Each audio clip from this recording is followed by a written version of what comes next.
Go get your welfare from TANF, you poor thing. With those words, the two of them left the house. I felt drained and just sat down right there. I remembered what my husband Mike had said earlier. You are definitely independent, but I've always felt like my pride as a man was being hurt. I want to build a future with your sister Nancy now. So, I want a divorce. It all seemed meaningless, and I signed the divorce papers to express my intention to divorce. Some time later, I had a meeting with both of them, with a lawyer present, to discuss the compensation I demanded. Shamelessly, my sister Nancy, who was not involved, demanded a share of the assets. But then, the lawyer burst out laughing. "Isn't TANF for you?" he said. "What?" Taken aback by the sudden turn of events, she was also surprised and exclaimed. Immediately after, seeing the documents the lawyer had placed on the table, Nancy turned pale. "My name is Sally. Mike and I have been married for 18 years. I am 45 years old, and he is 3 years younger, at 42. We have one daughter, Lisa, who is currently 17 years old and in the 10th grade. She is approaching an important period with her exams next year. We met through work. I worked at a real estate company, and Mike worked at a related company. We hit it off over something minor and started going out in our private time. He is very sensitive and often struggles to make decisions. Back then, I found his indecisiveness cute and was attracted to him. I wanted to take care of him. Purely out of affection. That was also because I have a much younger brother. At first, I saw him as a brother and took care of him, but gradually, I was drawn to his more masculine aspects. That led to serious dating and eventually marriage. Mike was always indecisive, but he was the one who confessed and proposed to me. In those moments that required a decision, he always stepped up. That's why I felt I could marry him and be okay. And we did, going on to have Lisa and never experiencing a serious fight or a crisis of divorce. Once Lisa grew up, I thought we would start our second life as a couple. That's what I had believed. "Sally, can I just stay here for a bit?" My sister Nancy said this as she showed up unannounced with a huge suitcase. I have a brother and a sister. The woman standing in front of me was my sister, Nancy. Perhaps because of the age difference, I got along well with my brother. But I've always had a difficult relationship with her, who is a year older. Being shorter than Nancy, I always ended up with her hand-me-downs. Feeling sorry for me, when my parents bought me a new toy. "I want one too. Give me yours," Nancy would say, taking the new doll I received and giving me her old, worn-out doll in return. Her bullying didn't stop there. Taking things was the lesser evil. Once we were in elementary school, she took all my friends, and when I got my first boyfriend in high school, she seduced him away from me. I hated her so much that I chose a different college just to avoid her, but she still interfered, ruining what should have been a fun college life. I still hate her to this day. I'd prefer not to have anything to do with her. So, I studied hard, got my real estate certification, and lived a life where I wouldn't have to see Nancy. Mike and I decided to have a small wedding, just the two of us, a photo wedding. My parents knew Nancy's character, so they kept my marriage a secret, yet here she was. I had hoped that once Lisa went to college, Mike and I would finally have some time for ourselves. "Sally, you live in such a nice house. Is it a single-family home? Did you buy it?" "Oh, there's a room available here. I'll use this one." Nancy's irritating voice brought me back to reality. "Hey, this is a problem." "What do you mean by showing up unannounced?" "My husband and daughter live here too, you can't just move in." Ignoring my words, she began to inspect the house. Today was a holiday, but Lisa was out for a course. and Mike had been out since the morning for work. "Could you please leave before they come back?" I pleaded multiple times, but she wouldn't listen. And finally, in the evening, the two of them came home. "Who is this?" To Mike, who looked puzzled, Nancy greeted him with a charm that belied her 46 years. "Nice to meet you, I'm Nancy. Sally's sister. When did you get married without telling me?" "I had no idea because there was no greeting or report. I was just bored and went to visit our childhood home and found your wedding photo in Mom's room by accident. It's terrible, isn't it? Even though we're sisters." Mike knew I had a sister. So, perhaps realizing she was exactly as he had heard, he looked a bit troubled. But I didn't miss it. Mike, looking enchanted by the beautiful Nancy. And Lisa, too, had a confused look on her face when she came home. No wonder. An aunt she had never met suddenly showed up at our house. But she pushed forward with the idea of moving in. "Actually, I was fired from my job, and it's been hard to come up with rent and living expenses, so I was wondering if I could stay for a little while." "Maybe it's okay for a little bit?" "Eh? But no." Lisa is facing an important time with her exams next year. I tried to say this, but the two of them didn't listen to my words and got excited on their own. "Actually, I had heard about you from Sally." "Oh, that's fine. You were probably just going along with Sally avoiding me, right? Sorry for being such a sister." From here, a tumultuous daily life begins. Nancy doesn't do any housework but keeps asking for money, and eventually starts taking cash from my wallet. This happened within just 1 week of she moving in to live with us. I've warned her about this several times, but she wouldn't listen. "Hey, if you want money, at least tell me what you're buying or why you need it. Don't just take it from my wallet." "Why do I have to report to you what I'm buying?" "Because it's my money." I wish she would start job hunting and move out soon since she was fired. But it doesn't seem like she's looking for a job, and lately, Mike and Nancy seem to have the same times of absence. Mike said he was working overtime, but there was never any overtime pay included in his salary. When I complained about it, "The salary isn't supposed to include overtime, is it? You have to get paid for the overtime separately. If you can't say it, shall I say it for you?" "Huh? Are you doubting me? The overtime is paid separately, so there's no problem." Mike, who was usually gentle and rarely raised his voice, shouted. This was a shock in itself, because he was not someone who would argue emotionally or suddenly start yelling. From this point on, I started to feel a crisis in our current life. As usual, Nancy only lazed around at home, costing more money than what we spend on our daughter Lisa, which only made me sigh. I consulted my parents about this. They apologized for their lack of oversight, which led Nancy to find out about my marriage and our current home. But the fault wasn't with my parents. I had moved away from my dear parents to live quietly with Mike and Lisa, yet Nancy clung to me, even going so far as to find out where we lived. She must have been preparing to find out where we lived the moment she found the wedding photo of Mike and me. Surely, she must be planning to take something from me again and make me unhappy. I've even started to doubt whether she was really fired from her job. Maybe she quit her job on purpose to freeload off me and ruin my life. That's what it's starting to feel like. If that's the case, I need to kick her out of the house as soon as possible. You say you were fired, but can't you get unemployment benefits? Well, I've always been part-time, so I'm really struggling. I could have gone back to my parents, but I can't expect my elderly parents to take care of me, right? So, as the independent Sally, it's your responsibility as a sister.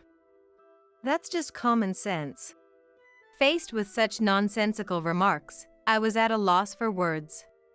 Nancy, after dropping out of college, has been working part-time ever since and has never worked as a full-time employee. After being confronted with the fact, I realized job hunting wasn't going well for a reason. 3 months after Nancy started freeloading, I finally caught them cheating. I had been suspicious for a while, but seeing it was true was another thing. One day, when a client meeting was canceled and I was killing time at a cafe, I saw Nancy and Mike walking together outside. They were holding hands and chatting happily. A brother and his sister-in-law holding hands like that just isn't something that happens. In that moment, I was sure they were cheating. Sometime later, once my feelings had settled, I confronted them at home. "So, the overtime was a lie, huh? Nancy, you've just been pretending to job hunt while hanging out with Mike. The worst. Even at this age, you can't be satisfied without taking something from me? That's why I kept my marriage to Mike a secret." When I let my emotions burst and poured out my feelings, they easily admitted to the affair. Then they started saying things that were even more infuriating. If I had known such a beautiful woman was my sister-in-law, I wouldn't have believed Sally and avoided you. You're definitely independent, but I've always felt like my pride as a man was being hurt. I want to build a future with Nancy now. So, let's get a divorce. He shoved divorce papers already filled out in his part at me. Fine. At this point, reconciliation is absolutely impossible. Nancy, Mike, from now on, I won't be taking care of you financially, so just be prepared for that, I declared, and Nancy burst into laughter, saying something outrageous. Go get your welfare from TNF, you poor thing. What? What are they even talking about? As I was wondering, a smirking Mike started saying something even more appalling. Yeah, that's right. Since custody usually favors the mother, right? I think it's better for Sally, as the mother, to be with our daughter. The rest is up to you. With those words, the two of them left the house. Some 10 minutes later, Lisa came home and was puzzled by the quietness of the house. So, I honestly told her that we were getting a divorce. Lisa was shocked at first, but seemed to accept the situation somewhat relieved after a while. Eventually, the divorce was finalized. I decided to have a discussion with both of them, accompanied by a lawyer I hired to claim compensation. Shamelessly, Nancy demanded a division of assets. But then, the lawyer burst out laughing. Isn't TANF for you? He said. What? Taken aback by the sudden turn of events, Nancy was also surprised and exclaimed. Immediately after, Nancy turned pale when she saw the documents the lawyer had placed on the table. There's no money for a division of assets with this couple, the lawyer said, looking shocked between Mike and me. Of course, Mike was also surprised, being told there was hardly any assets left. Anticipating this, I had taken action as soon as I caught Mike and Nancy cheating. Therefore, the cash we had between us was only $10,000. For a couple that had been married for 18 years, that amount is unbelievably low. Hey, what's this about? We had lots of savings, didn't we? Mike, completely clueless about what was happening, asked in panic. Seeing him like that, anger welled up in me. You really have no interest in Lisa, do you? I told you, didn't I? The savings I've accumulated so far were for education, and I was thinking of transferring them to her account. You said, do whatever you want. So, I transferred all my savings to her account. Almost all my savings were for education. You should know that better than anyone. She's managing her money herself, and even paid gift tax, so it's no longer our savings, I said with a cold expression, and Mike's face turned pale as he remembered the conversation. So, what's the breakdown of the $10,000? I think about 80% of it is your secret stash. When I said that, Mike looked at me with a face that seemed to ask how I knew. So, you knew about it. That's why you transferred your savings to Lisa, anticipating the division of assets? You agreed to it. Look, you even signed the consent form yourself. Mike then became angry. I thought it was strange. Why would you ask for my agreement just for that? Mike said, ruffling his head, clearly regretting his decision, but since he had signed it himself, there was no turning back now. Even after consulting with a lawyer, it was explained that since Mike had agreed and made the gift to Lisa, the money was no longer considered marital savings. I didn't want such people to get the money I had been saving for Lisa. That's when I thought of making a living donation.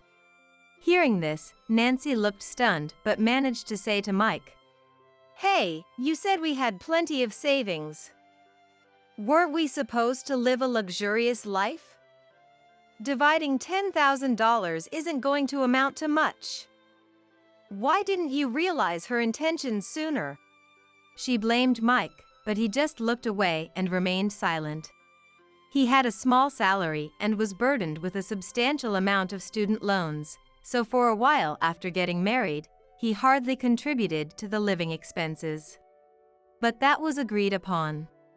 When Mike said it was difficult for him to contribute to the living expenses, I said, "Understood. I'll take care of all the living expenses.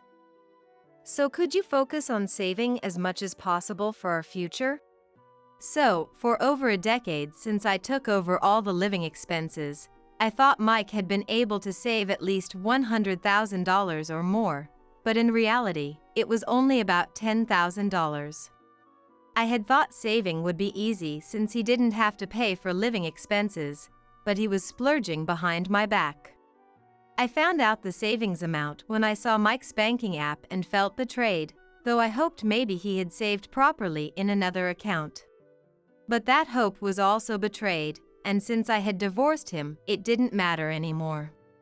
Nancy, finally understanding the severity of the situation, was in despair, her body trembling slightly. She seemed to be trying hard to think of what to do next, but apparently came up with nothing. Knowing that the cash available for division was only $10,000, I decided to tell Nancy another truth. I turned my gaze towards Mike and said, "I debated whether to say this, but Mike, aren't you planning to quit your job?" Suddenly, Mike, who had been avoiding my gaze, looked at me. Mike, visibly rattled, shifted his eyes left and right before exclaiming, "How do you know I'm planning to quit my job? I had only discussed it with the boss. I thought so after seeing the paycheck." What I pointed out was the fact that no overtime was paid, but I was actually puzzled by another item: the paid leave. Mike, who had quit a job in real estate to work for a construction company, had never taken more than 5 days of paid leave. Yet, recently, his pay slips showed that he had used up his paid leave in a lump sum. Taking a bunch of paid leave at once suggests quitting.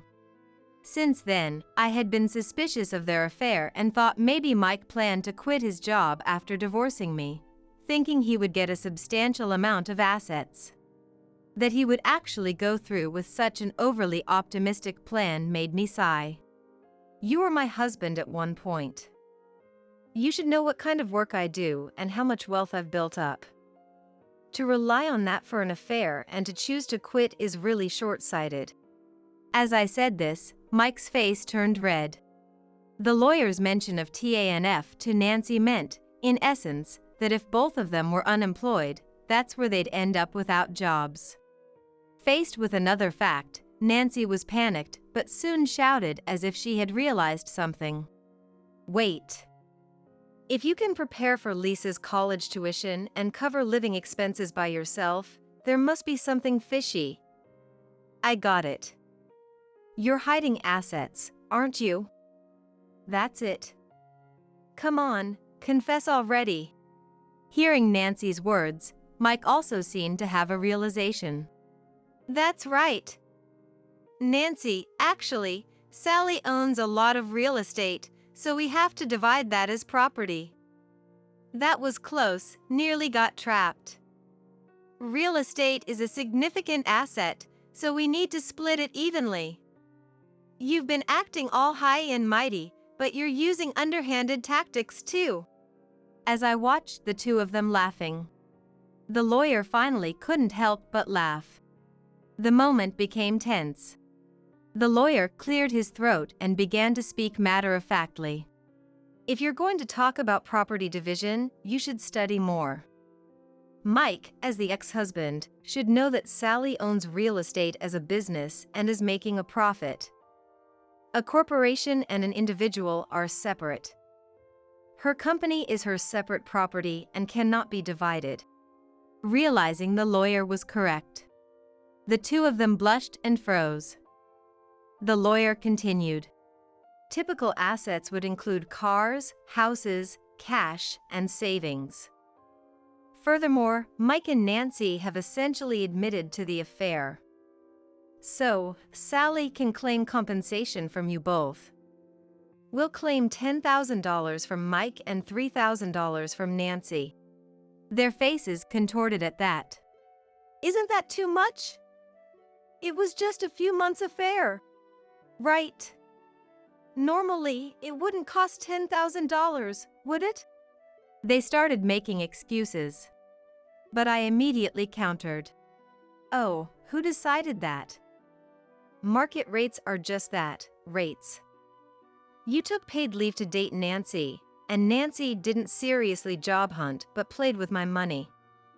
The lawyer objectively assessed these facts and came up with this amount. What, would you have preferred a higher amount? They quickly shook their heads. The discussion didn't conclude that day and was adjourned. However, I felt a firm sense of progress. 2 weeks later, we set up another meeting. Somehow Nancy had become defiant, saying, "Give me the house and the car. It's part of the property division. I'll give Mike's $10,000 and pay the remaining $1,000, okay?" Her ridiculous claim almost made me yell in anger, but I managed to control myself and calmly assessed the situation. The house still had a mortgage, and I had to maintain it every time something happened. So, it would have some value if sold. Even the car, bought new, is only 5 years old. Both still have value, yet accepting Nancy's argument would only result in my loss. That's the last thing I want. Nancy, did you do the math? If you included the money from selling the house and car, you couldn't possibly say that. Generally, such talks are for those who cheated, like Nancy, not for me to say. How presumptuous can one be? I thought so, but before I could continue, Mike, who was beside Nancy, started saying, "Sally has assets worth $160 million at the company, right? I don't know if you're some real estate mogul or what, but being so greedy even with all those assets is just too much." I was taken aback for a moment, but their words and actions were so absurd that I burst into laughter. Given the situation, my sudden laughter made both of them freeze. After a good laugh, I became serious again. "Is that all you wanted to say? And why are you playing the victim? Greedy? I'd rather be greedy than give money to a man who cheats and abandons his daughter and to the worst sister who steals her brother-in-law. It's better for me to secure as much as possible for Lisa." The two of them flinched. As the lawyer said in our last meeting, if you want to use legal terms, you better study more. What on earth made Nancy think she could say that? I planned to shatter their schemes bit by bit. "Mike, the house is in my name, right? I know that, but we've lived together all this time. So what? I took out a mortgage and bought it before we were married. No matter what you do, it's my property. The car was bought new, has no accidents or violations. If you want to take it, pay me half the appraisal value. That's the rule for property division. I own 2 cars. One is the new car we're discussing, and the other is a used compact car. But the latter would hardly be worth anything. But the lawyer said, no, cars are part of the property division. Did Nancy just believe that without thinking? That's not what it meant. Look, the lawyer was only talking about the main things that could be part of the property division, not that they will be in this case. The only things we need to divide between us are the $10,000 combining Mike's secret savings and my savings, and the 2 cars. That's all. Nancy knew nothing. Of course, Mike hadn't thought it through either, and this oversight put them back in a pinch. He seemed to ponder for a while but eventually became clueless and pleaded with me. Please, just give us enough money to start a new life. I beg you. But he didn't seem remorseful. It just seemed like a plea to solve the immediate problem. Such shallow words are worthless to me. I answered with a heart of stone. It seems like you wouldn't want to pay Lisa's child support anyway, so there's no room for compromise. Why should I worry about your living expenses? Saying this clearly, the 2 of them signed the documents, realizing that nothing they said would make me agree. After the divorce and property division were settled, Nancy kept calling me persistently. Hey! Why did Mike have so much debt? You were paying for the living expenses, right? Then what's the point of the debt? What's going on here? She was screaming on the other side of the phone. I told her the plain facts while holding back a sigh. Isn't it obvious by now? The fact that after over a decade, there was only about $1,000 in savings when it came out. Does having debt while having savings mean you took out a card loan for some big purchase or something? When I asked incredulously, Nancy earnestly explained the situation to the point of drawing back. Yes. He took out a $1,000 loan just to buy some nonsensical branded goods. And then the credit card payments turned out to be a huge mess because it was set to revolving payments without us knowing. This man, he's not just a problem debtor. How dare you push such a person onto me? Weren't you the one who stole him, Nancy? I retorted with a half smile, and Nancy fell silent. Mike had incurred debts without even me knowing. Now, after the fact, several dunning letters have arrived. He must have hidden them while with me, but became careless after changing addresses. Or perhaps, typical of Mike, he got caught up in his new life and forgot to hide them. Just figure it out yourselves, I said and hung up. Eventually, Mike called, complaining about the high taxes for the car he took and not expecting the vehicle registration renewal fees to be so high, stating the obvious. Maintaining a car costs this much, huh? It's tough, so can't you take it back? I refuse. I curtly declined, and he hung up, seemingly dejected. After that, he reached out through messages asking for help, but I warned. If you keep pestering me like this, I'll report you to the police for stalking. And then he stopped coming altogether. What lies ahead for them is probably a hell much worse than hell itself. Later on, it seems Mike and Nancy got divorced. Their marriage lasted only 3 months after divorcing me. Their plans must have been thrown into disarray the moment it was clear that the single-family home, in my name, was not subject to division. Starting a marriage while burdened with debt and compensation payments was never going to work. Their divorce proceedings were apparently even more contentious than with me. Nancy is someone who clings to money. Sell the new car. It's a waste to keep something like this. It'd be better to cash it in, right? I don't care about that money. Besides, I paid the compensation in full, so if we're divorcing, you need to pay me back. They were stuck in such trivial arguments, unable to divorce for a while. Eventually, they did divorce, but Mike chose to file for bankruptcy. Since the compensation was paid in full and recovered, it didn't affect me. However, he ended up unemployed, devoid of assets, and ultimately fell into homelessness. He couldn't take back quitting his job and left the company. His useless pride prevented him from applying for TANF. Now, he's likely living a miserable life, doing something akin to begging. Divine retribution caught up with Nancy. After stealing my husband and cheating, her 3-month marriage became widely known, and her social relationships collapsed. Naturally, she was disowned by her family and relatives. No company would want to hire someone like her, so her job search continues to be difficult. She might get hired as a part-timer, but with a terrible attitude of blaming others and not herself, she's quickly fired.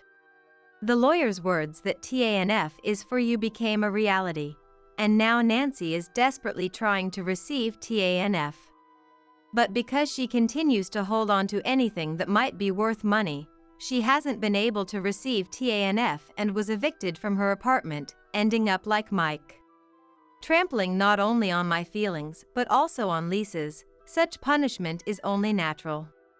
Now, it's just the two of us living, but our days haven't changed much.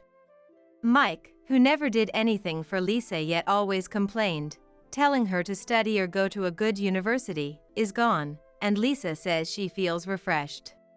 And impressively, she was accepted into a national university.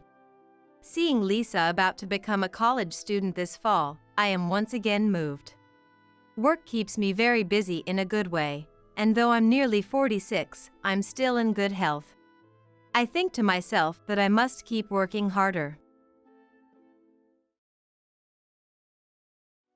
My husband, Charles, tells me he's going to marry the woman he's been seeing and asks for a divorce.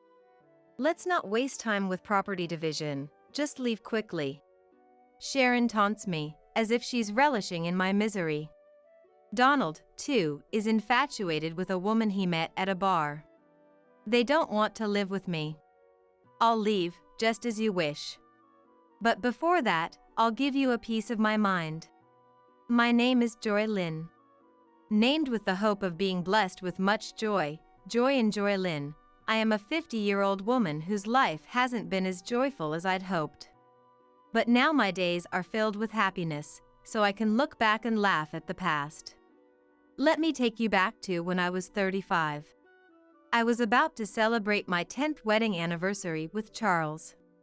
We hadn't been blessed with children, and I found it somewhat painful to hear comments from those around us like, "Do you have any kids?" and "Children are wonderful, you know." Conversations with Charles had dwindled, partly because he had been promoted a few years earlier, became busier with work, and traveled frequently. I was working too, so we hardly saw each other. No wonder we didn't have children. Well, this too is a form of marriage, and it's easier on our minds. Having children or not, it doesn't matter. That's what I thought. One day, our family grew in a way we hadn't expected. It wasn't an angelic baby that arrived. Instead, it was a parents-in-law that seemed like a demon from hell. Apparently, right after we got married, the parents-in-law had been constantly telling Charles that they wanted to live with us. Charles weighed the hassle of living together against the hassle of continually refusing. As a result, he decided that living together would be less of a hassle. Surprisingly rational, or not? Hey, I didn't agree to live together. According to Charles, I'm hardly ever home, so it's fine. It might be fine for you. But still, as Charles said, it's fine. If the parents-in-law are good people. I had a hard time with these parents-in-law even before we started living together. They were the ones who persistently asked me, "When are you having kids?" Sharon would always say, "The more children you have, the better," every time we met. But you only gave birth to Charles, right? Living with such parents-in-law, it's a stomach-churning story. I wonder how living together will turn out. My expectations were quickly betrayed. Not in a good way. It turned out even worse than I thought. Donald solemnly declared as we started living together. We won't give you any pension or living expenses. Then Sharon continued with a smile. Let's go with that arrangement. Wait, what kind of arrangement is that? Charles also said something like, we both work, so we can manage without receiving living expenses. So Charles is one of them, too. I had never been particularly dissatisfied with Charles until now. I didn't expect much from a husband even before we got married. I thought a husband who doesn't get angry easily and works hard was good enough. But now, a wave of complaints that I never had before came rushing in. Moreover, as I lived with the parents-in-law for a while, I gradually understood the real reason they wanted to live with us. Donald would often go out somewhere at night. I believed him when he said he was going out to drink with friends. But then, I found a point card from what you'd call a nightclub and a business card with Nancy written on it in the laundry. There are various types of bars, but this was clearly a service industry that directly satisfies a man's desires. I see, he likes Nancy. I can't believe he's still so energetic at his age. I thought. Of course, I meant it in a bad way. No wonder he can't give us living expenses, he's spending it on Nancy. It can't be helped. No way. On the other hand, Sharon gradually started to harass me. Moreover, she was cunning and intensified the harassment gradually, so much so that even I didn't notice at first. At first, I thought she was being kind. I could have endured it if it had just been about the way I fold laundry or season my cooking, but there were times when Sharon called me by the name of Charles's ex-girlfriend. Every time, Sharon would apologize, saying, I remember her strongly because she was the first girlfriend Charles introduced me to. I didn't do it on purpose. I'm sorry. At first, I thought, Sharon is old, so maybe such things happen. But as it continued, I realized something was off. Speaking of which, every time I took a shower, the bathroom was always dirty. I initially thought the mess in the bathroom was from Charles and the others who had gone in before, but no one complained about the bathroom being dirty. So, without a doubt, it must have been Sharon who was in before me. There were other instances too, like when Sharon, mistakenly thinking everyone had already bathed on a snowy day, unplugged the bathtub, leaving me to shower in the freezing cold. She also once took my favorite necklace from the closet without asking and then lost it. Each time, Sharon would say, I didn't do it on purpose, I just wasn't thinking. I'm sorry.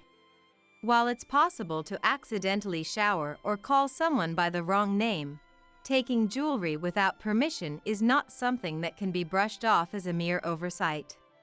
I began to suspect that maybe this was all intentional harassment aimed at me. When I saw Sharon angrily sitting at the dining table saying, My dinner is late because Joylyn came home late, I finally realized it was indeed harassment, albeit subtle. Come to think of it, Sharon hasn't done any housework since she came to our home. She throws her socks inside out into the laundry and tosses bottles into the trash without removing the labels, adding minor inconveniences every time. She complains if meal and if the sheets are messy, and sometimes she even throws things. I finally understood. Our home was indeed graced by the arrival of a baby.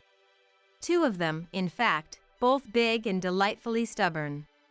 Exhausted from my job as a caregiver, all I wanted was to quickly escape this situation and go to bed, so I kept silently tolerating Sharon's behavior. I didn't have the energy to argue with anyone when I returned home. I wanted to rest as quickly as possible, even if it was just for a moment. While I was exhausted and didn't notice at first, It seemed that Sharon knew about Donald's night outings. When an actress appeared on TV, Sharon persistently asked Donald, "Donald, don't you like girls like her?" "You do, don't you?" The actress's name was Nancy. The same as the girl from the bar. Donald looked pale. After that incident, I asked Sharon once, "Are you okay with Donald going out like that?" Sharon replied, "If I get a divorce, I'll be someone who has a divorce history at this age, right? That's miserable, and it looks bad to society. Of course, I don't like it. But he's just playing with professionals at the bar, right? If he's not serious, I can accept it." She wasn't holding back from divorce because of her concern for Donald, but rather she feared becoming someone with a history of divorce. I couldn't understand it. Turning a blind eye to infidelity must be causing her significant internal stress. And Sharon's outlet for that stress was harassing me. By harassing me, not only could she vent her stress, but she could also avoid doing housework. It was like killing two birds with one stone. I was certain. I knew why Sharon had insisted on living with Charles. Since living with the parents-in-law, Charles increasingly made excuses not to come home, saying he had to work overtime. This house was rotten from the roots to the pillars. At this rate, even I might end up crushed under the rotten floorboards. It happened one day, about 6 months after we started living together. Charles, who rarely had the same day off, said something unexpected. "Please, let's get a divorce." It was a bolt from the blue. It turns out, Charles had been having an affair with a classmate for a long time. He even said he wanted to marry this person, and I had no clue. Apparently, they started dating just before he got promoted. I thought he was working hard for our sake, but could it have been for his classmate? Was it my fault for not paying attention to Charles's behavior, using my exhaustion as an excuse?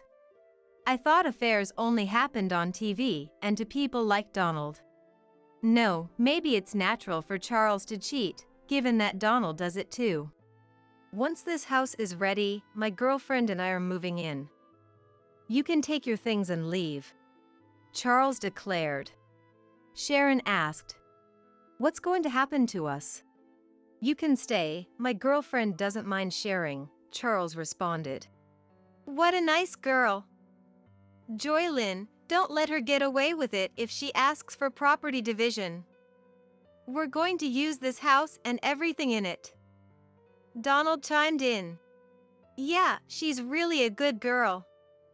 Especially if she's cuter than Joylyn." Sharon shot Donald a look as if to say, "There you go again with women." But Charles and Donald just laughed. "These people are hopeless." I replied, "All right. I'm fine with a divorce. There's a memorial ceremony in Atlanta soon, right? Can you wait until then? Planning on enjoying the feast at the memorial ceremony, are you?" How pathetic. There's no way I'm taking a woman who's divorcing me. Just leave already. Who's the pathetic one here? Who cares about the food? Despite everything, Sharon and I, the only women in the room and both cheated on, can't seem to get along. No, I was planning to move out on that day. Going back home is a bit embarrassing since I was cheated on. Finding a place and handling the paperwork takes time. I thought it would work out around then. Charles, not Sharon, replied condescendingly. "If that's the case, fine. Cheating and then acting all high and mighty. Don't underestimate me. I'll destroy everything." A week passed, and the long-awaited day of revenge finally arrived. That day, my parents-in-law and Charles left the house early in the morning to attend a memorial ceremony in Atlanta. They planned to return by evening. All right then. Let's give it a try. The garbage collection service I had hired arrived. I had them load all the furniture in the house into the truck. The sofa, The microwave? Charles and parents-in-law's bed, and Sharon's clothes that had accumulated since moving in? Charles's favorite new vacuum cleaner? Even the refrigerator and its contents? All of it gone. Ah, minimalism is wonderful. With each item thrown away, it felt like my troubles were disappearing. Next, the movers came to transport my important belongings to my new place. By evening, the house was empty. The front door made a sound. It seemed Charles and the others had returned. I decided to greet them one last time as a good wife and stood at the entrance with a smile. "What, you're still here?" Charles frowned openly. So did my parents-in-law. "Oh, that's harsh. It's the last time, so it's fine to see each other's faces before leaving, right?" "I wanted to see your face." "Huh? You still care about me?" Charles blushes slightly. He chuckles. "What's the big deal?" "Fine. Let's have a meal together one last time, shall we?" Charles, strangely in a good mood, heads towards the living room saying this, followed by Sharon, who looks exasperated, saying, "Charles is so sweet." Donald, on the other hand, turns to me with a proud look, saying, "That's my son." I'm baffled. Having a meal, huh? Would have been a nice way to part if there was anything left to eat. Huh? What? What? Ah! Understanding the meaning of my words, Charles, upon opening the living room door, lets out a silent exclamation. Sharon, annoyed, peeks into the living room after Charles and exclaims just like him. "What? Ah!" Donald does the same. Wait, Joylyn, WHY, the fridge, no, even the furniture. Appliances too. Why is there nothing anywhere? Of course, I threw them out. The house feels much bigger now, doesn't it? I thought it would be bad to leave old furniture for your new life with your girlfriend. Consider it my parting gift. Threw them out. Why? Weren't you preparing to move? I've already moved. You throw away things you don't need when you move, right? Have you forgotten? Most of the things we bought when we got married were purchased with my money. Nothing bad will happen just because I, who didn't need them, threw them away. At my words, Charles points at me, his mouth moving but no words coming out. He seems too shocked to speak. With this, I'll forego any division of property. Well, there's hardly anything to divide anyway.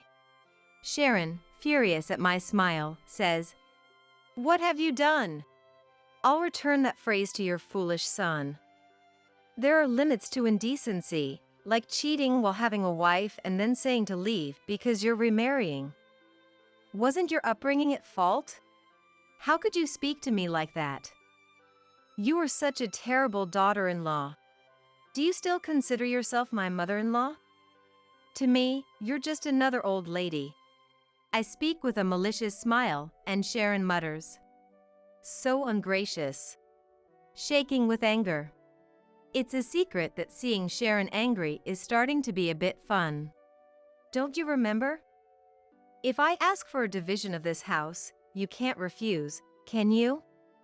Without the house, where would you two strangers live? You sold your family home, right?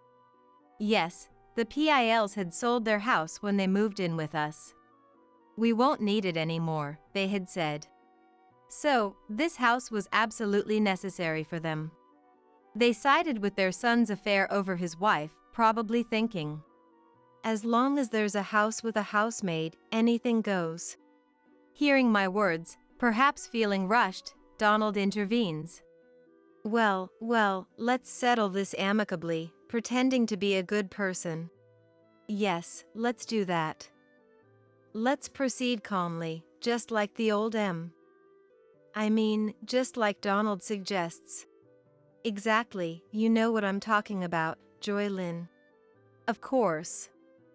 by the way, Donald, wasn't your cell phone broken today? Huh? Oh, yeah. I realized it after leaving the house, it wouldn't turn on. If charging doesn't work, I guess I'll have to consult the store. There's no need for that. Your cell phone is right here. Saying that, I pulled Donald's cell phone from my pocket. Huh? Two identical phones? What's going on? Donald is puzzled. I switched the phones just before you left today. The one I have is the real one, and the one you had is a used one I bought and removed the battery. So, it won't turn on. What? Since you aren't tech savvy, I thought you'd just give up easily thinking it's broken or out of battery. It seems like a huge success. Smiling, I get asked by Donald. Why would you do that? Why, you wonder? Well, I have no clue. Speaking of which, you received an email today from your beloved Nancy saying she had a good time the other day. You email each other daily, right? I'm so jealous of your close friendship. What? Donald gasps, while Sharon glares at him. So, Donald, you were out with Nancy the other day? Woohoo! More lovey-dovey than with Sharon. But you should put a lock on your phone if you're cheating. You'll get caught easily. See, stop it, Joylyn, this. But I thought cheating is wrong. Charles cheated on me, and it hurt. I know exactly how Sharon feels. So, I did something nice at the end. I texted Nancy. I'm bored. Let's break up. She was furious. I was just dealing with this old man because he conveniently gives me money. Good thing you broke up safely. Oh, by the way, this is Nancy, Sharon. Your enemy, take a good look. Saying that, I showed everyone a photo of Nancy and Donald as I returned the phone. That's when it happened. Charles showed a stern expression no one had seen before. Why? My girlfriend is. What? Everyone but Charles gasped. What's going on, Charles? What are you to Nancy? No, that's my line, Dad. Why are you taking pictures with Nancy? Because I'm her boyfriend, obviously. No, Nancy is my girlfriend. Isn't your girlfriend your classmate? We just met at a bar and started hanging out. Who would have thought that father and son were dating the same person? This development was also surprising for me. Ignoring Sharon and me, who were in shock, the men started a pointless argument about who was more suitable to be Nancy's boyfriend, which eventually escalated to a full-blown brawl, pulling each other's hair. The brawl ended when Charles pulled out a significant amount of Donald's precious, thinning hair. After a glance at the soulless face of Donald, I loudly declared, "Well, I'm off to my new place. Thank you for everything. I'll be claiming compensation for the affair next time. Bye." I had said there would be no property division, but I didn't mention compensation. Sharon realized that this was a serious affair and, swinging the bag she was holding, began furiously beating Donald in a rage. Donald stood there, head hung low, as if he had burnt out completely, unable to process everything happening all at once. Watching this living hell unfold beside me, I couldn't stop smiling as I hopped on my beloved scooter and left the scene. Although it's a far stretch, in my mind, I felt like Tom Cruise in Top Gun. Oh, it's been a while since I've ridden down such a refreshing night road. This is the best. Later on, when I proposed divorce, including the alimony, Charles said, "Please wait on the divorce."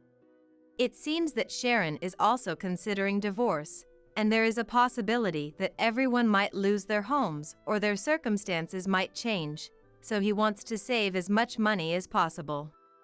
He said things like, "Don't you think it's pitiful for us, who once lived together to face such a difficult situation? And we need money now, but I didn't care, so I proceeded with the divorce talks without discussion and took as much money as I could get from Charles and his affair partner. When claiming the alimony, I felt a bit like an outlaw, but I hadn't done anything wrong. I had just done what was natural. Well, maybe tampering with someone's phone was slightly wrong. In the end, around the same time as our divorce, it seemed that Sharon also divorced Donald. Apparently, Donald and Nancy's affair had been going on for over 5 years, and Sharon couldn't forgive that they had a relationship in private as well. I don't quite understand why bar hopping is forgivable but private relationships aren't. I thought there are various forms of marriage. Well, in the end, we're not married anymore anyway. Donald was sued for alimony by Sharon, and Charles was sued for alimony by me, so the saying blood will out held true, and the parents-in-law are now all scattered. Sharon, having been cheated on by Donald, seemed to have grown to despise men in general, including Charles, who had abandoned me in a similar manner. As a result, Charles and Sharon, after her divorce, are slowly becoming distant, though they do have minimal conversations. Donald, jobless, turned to Charles for help but was rejected, as Charles himself was barely scraping by. Charles is juggling multiple jobs, while Sharon, who had been a housewife since her early marriage, is experiencing work for the first time with a part-time job. Donald became a part-time worker living in a cheap hotel. Charles, eager to remarry Nancy, learned that she wasn't interested. Nancy saw both Charles and Donald as mere extensions of her bar work, as convenient sources of money. It turned out that Nancy had other men besides Charles in the same capacity. Charles, having been classmates with her, mistook her for being serious and believed she was his destiny. But in reality, it was a foolish and trivial story. In the end, both men were deemed unnecessary by Nancy, even as convenient sources of money, and were discarded. From my perspective, I thought, since I'm leaving, might as well destroy everything in the process. Just as I aimed. I'm very satisfied having witnessed this spectacular collapse of a family. No one in that family valued each other, only caring about themselves. So, the outcome was, in a way, inevitable. Essentially, they were a family in name only, lacking any compassion. Now, I think it was good that I got away from that household.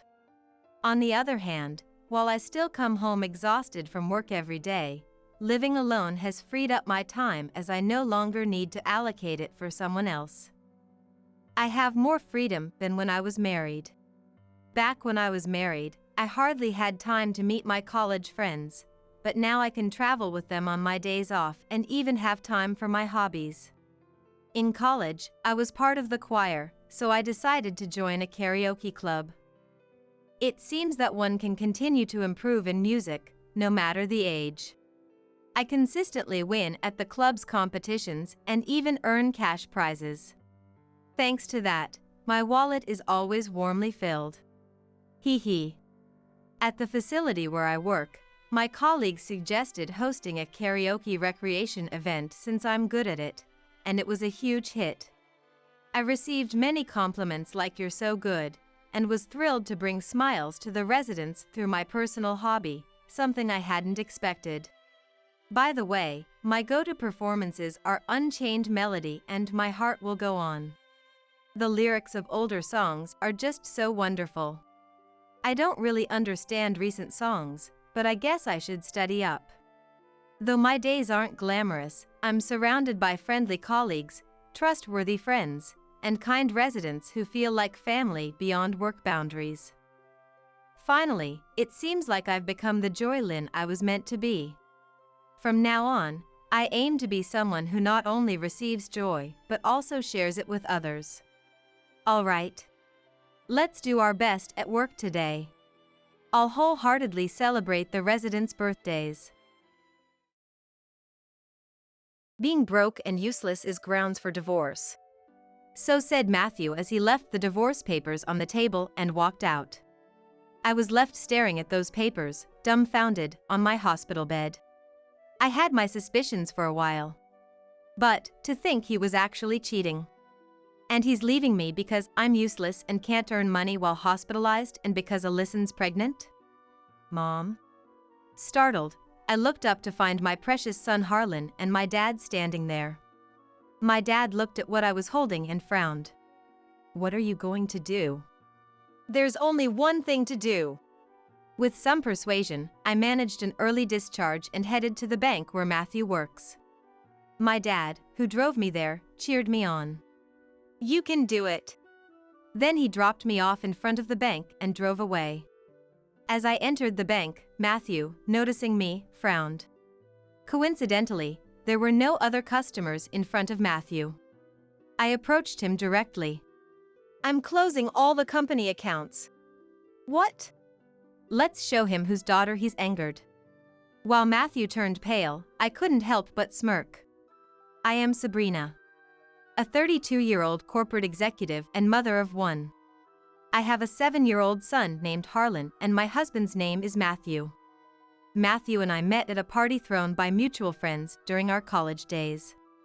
Back then, we had no interest in each other and merely exchanged contact information. Hey, weren't you at that party? Sabrina, right? Oh, Matthew? The following year, by coincidence, I used the bank where he worked and we reconnected.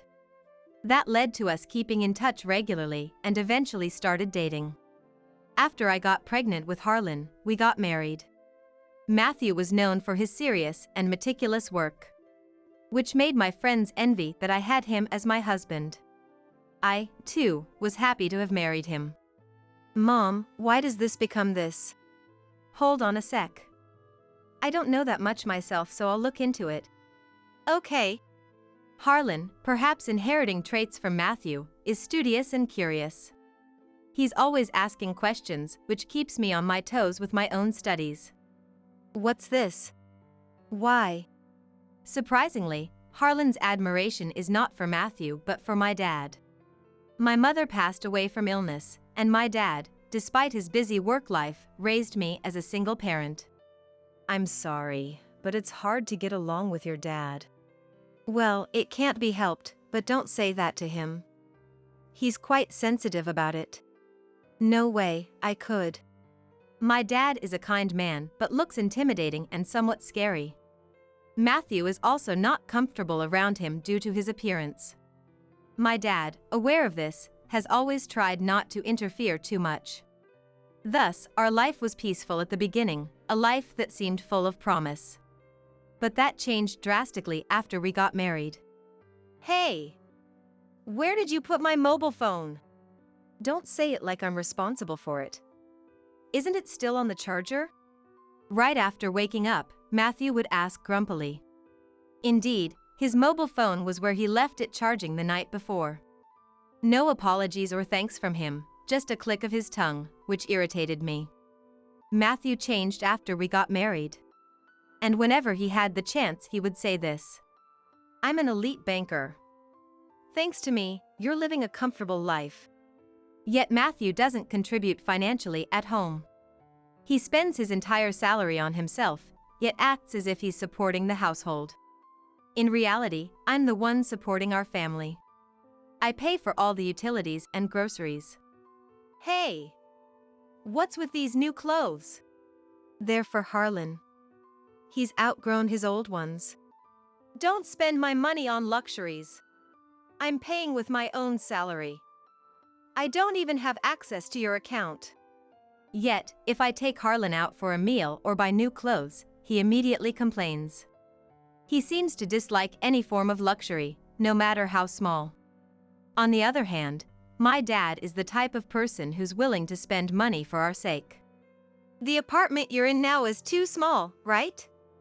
That's why I bought the condo you and Matthew wanted to live in. And it's not far from my place, so I could be close with you guys. He said, laughing, and gave us the top floor as a gift. And to be there for us in times of need, he lives on a different floor in the same building. Mom, can I go to Grandpa's? Of course, but just because it's the same building doesn't mean you can stay out late. Make sure you come back before it gets dark. Okay. It might be natural for Harlan to be closer to his grandfather than his father, Matthew. Whenever he has the chance, Harlan goes to see my dad. Where's Harlan? At Dad's place. Is that so? Matthew never complains about my dad to him directly. And it seems he's careful not to say too much around Harlan, fearing he might tell my dad. It's just me he's bold with. Certainly, I keep quiet not to trouble my dad. Well, if it's just complaints, I can ignore them. That's how lightly I thought of it as. And so unlike my dad, Matthew doesn't participate in childcare at all. I've been called out by Alyson, so I'm heading out. What? Again? And it's Matthew's childhood friend Alyson who's stealing away his time from childcare. I dislike her, more than just being uncomfortable around her. Matthew and I are like siblings. So please don't misunderstand. Every time she meets me, she would say something like that. Yet, she always tries to assert her dominance. Matthew used to be. As if she knows Matthew better than I do, which is just annoying. Valeria, Matthew's mother-in-law, also dotes on Alyson, which complicates things further. Why did Matthew choose such a woman instead of Alyson? He should have married Alyson. When called to my in-laws, Valeria made sure to say such things loud enough for me to hear. John, my father-in-law, always scolds her for it, but she doesn't seem to care. Alyson claims to be a natural airhead. I'm just a natural airhead, that's why I rely on Matthew so much. I don't mean to make Sabrina uncomfortable. This might be okay if she were younger. But she's 28, not exactly young. It's time she acted her age. The reason she and Matthew didn't end up together is because of John. I don't want such a woman even as an in-law. If it really comes down to it, I'll divorce you. Alyson can hardly be called as a good person. She's notorious for playing around with men and doesn't work either. Whatever she wants, she gets Matthew to buy for her. John despises Alyson and strongly opposed their relationship. I could never understand why Valeria adores Alyson so much. I'm sorry for my wife's behavior. It's not something you should apologize for, John. Matthew too. To not defend his wife from such remarks, and instead, being friendly with such a woman. True to John's words, no matter what Valeria says about me, Matthew never defends me. Sometimes, he even laughs. Why do you say those things, Grandma? If Mom and Dad hadn't met, I wouldn't be born. Does that mean I'm an unwanted child to you, Grandma? No, that's not true at all. Harlan always stands up for me in place of Matthew. Harlan may not understand how children are made, but he knows they can't be born without both parents. Valeria adores her brilliant grandson, so she refrains from making such remarks in front of Harlan. In that aspect, Valeria and Matthew are very alike, making it seem they really are related. I have plans to drink with Alyson tonight, so I'll be home late. Oh, really? Gradually, I started to wonder if Matthew was necessary for us at all. And I began preparing for divorce. Harlan seemed to sense something too. If there's anything I can help with, just let me know, he said, showing concern for me. Then, I was summoned by Valeria. I really didn't want to go, but she kept calling persistently enough that it would affect my work if I didn't show up. John is away on business, so there's no one to carry heavy things. Can you buy some rice? Apparently, John was on a business trip. I wanted to tell her to just order it online, but saying that would clearly lead to an argument. After being tasked with carrying heavy items after work, I was exhausted. As I was heading back to the condo in a daze, my body was thrown by a car. It seems a car that ran a red light hit me. The driver who hit you fled the scene, and we're currently investigating. I was informed while lying in a hospital bed. For now, I left Harlan in my father's care and decided to stay in the hospital for a while. I broke my arm, so I couldn't work properly in this state. When I was being worried about such things, my dad scolded me. First, worry about your own health. Harlan, my father, and John, who came back in a hurry after hearing about the accident, visited me frequently, but Matthew and Valeria did not visit me at all. Well, that was within my expectations. Coming in. What? So, I was surprised when Matthew showed up in my hospital room. Sign this. Matthew presented me with divorce papers. Already signed by him, with Valeria's name as a witness. With that arm, you won't be able to work. Now that you can't make money, you're useless to me. What is that supposed to mean? And besides, Alyson is pregnant with my child. My thoughts froze at those words. Alyson is pregnant with Matthew's child. I'm going to marry Alyson. So just sign this quickly. Saying that, Matthew turned his back on me. As if I was of no further use to him. Being broke and useless is grounds for divorce. Matthew said as he left the divorce papers on the table and walked out. I was left staring at those papers, dumbfounded, on my hospital bed. I had my suspicions for a while. But, to think he was actually cheating. And he's leaving me because I'm useless and can't earn money while hospitalized and because Alyson's pregnant? Mom? Startled, I looked up to find my precious son Harlan and my dad standing there. My dad looked at what I was holding and frowned. What are you going to do? There's only one thing to do, I answered while looking straight at my dad. My dad nodded in agreement. Well then, let's fight back. With some persuasion, I managed an early discharge and headed to the bank where Matthew works. My dad, who drove me there, cheered me on. You can do it. Then he dropped me off in front of the bank and drove away. As I entered the bank, Matthew, noticing me, frowned. Coincidentally, there were no other customers in front of Matthew. I approached him directly. I'm closing all the company accounts. What? Matthew's expression clearly said, what are you talking about? Without taking a number, I stood directly at the counter, noticing a few annoyed glances from others. Oh, excuse me. Maybe you didn't understand without the company name. What are you? I'm Sabrina Gibney. I recently took over my father and became the CEO. The company is Gibney Corporation. What the? Gibney Corporation is an IT company my father founded, now employing 1,900 staffs. And is quite well known in this area and within the industry due to its rapid growth in one generation. That's why Matthew was so surprised. That's a lie, right? You're just trying to get back at me. If you think so, why don't you check? Matthew started checking something immediately at my words. While he was busy, I looked around.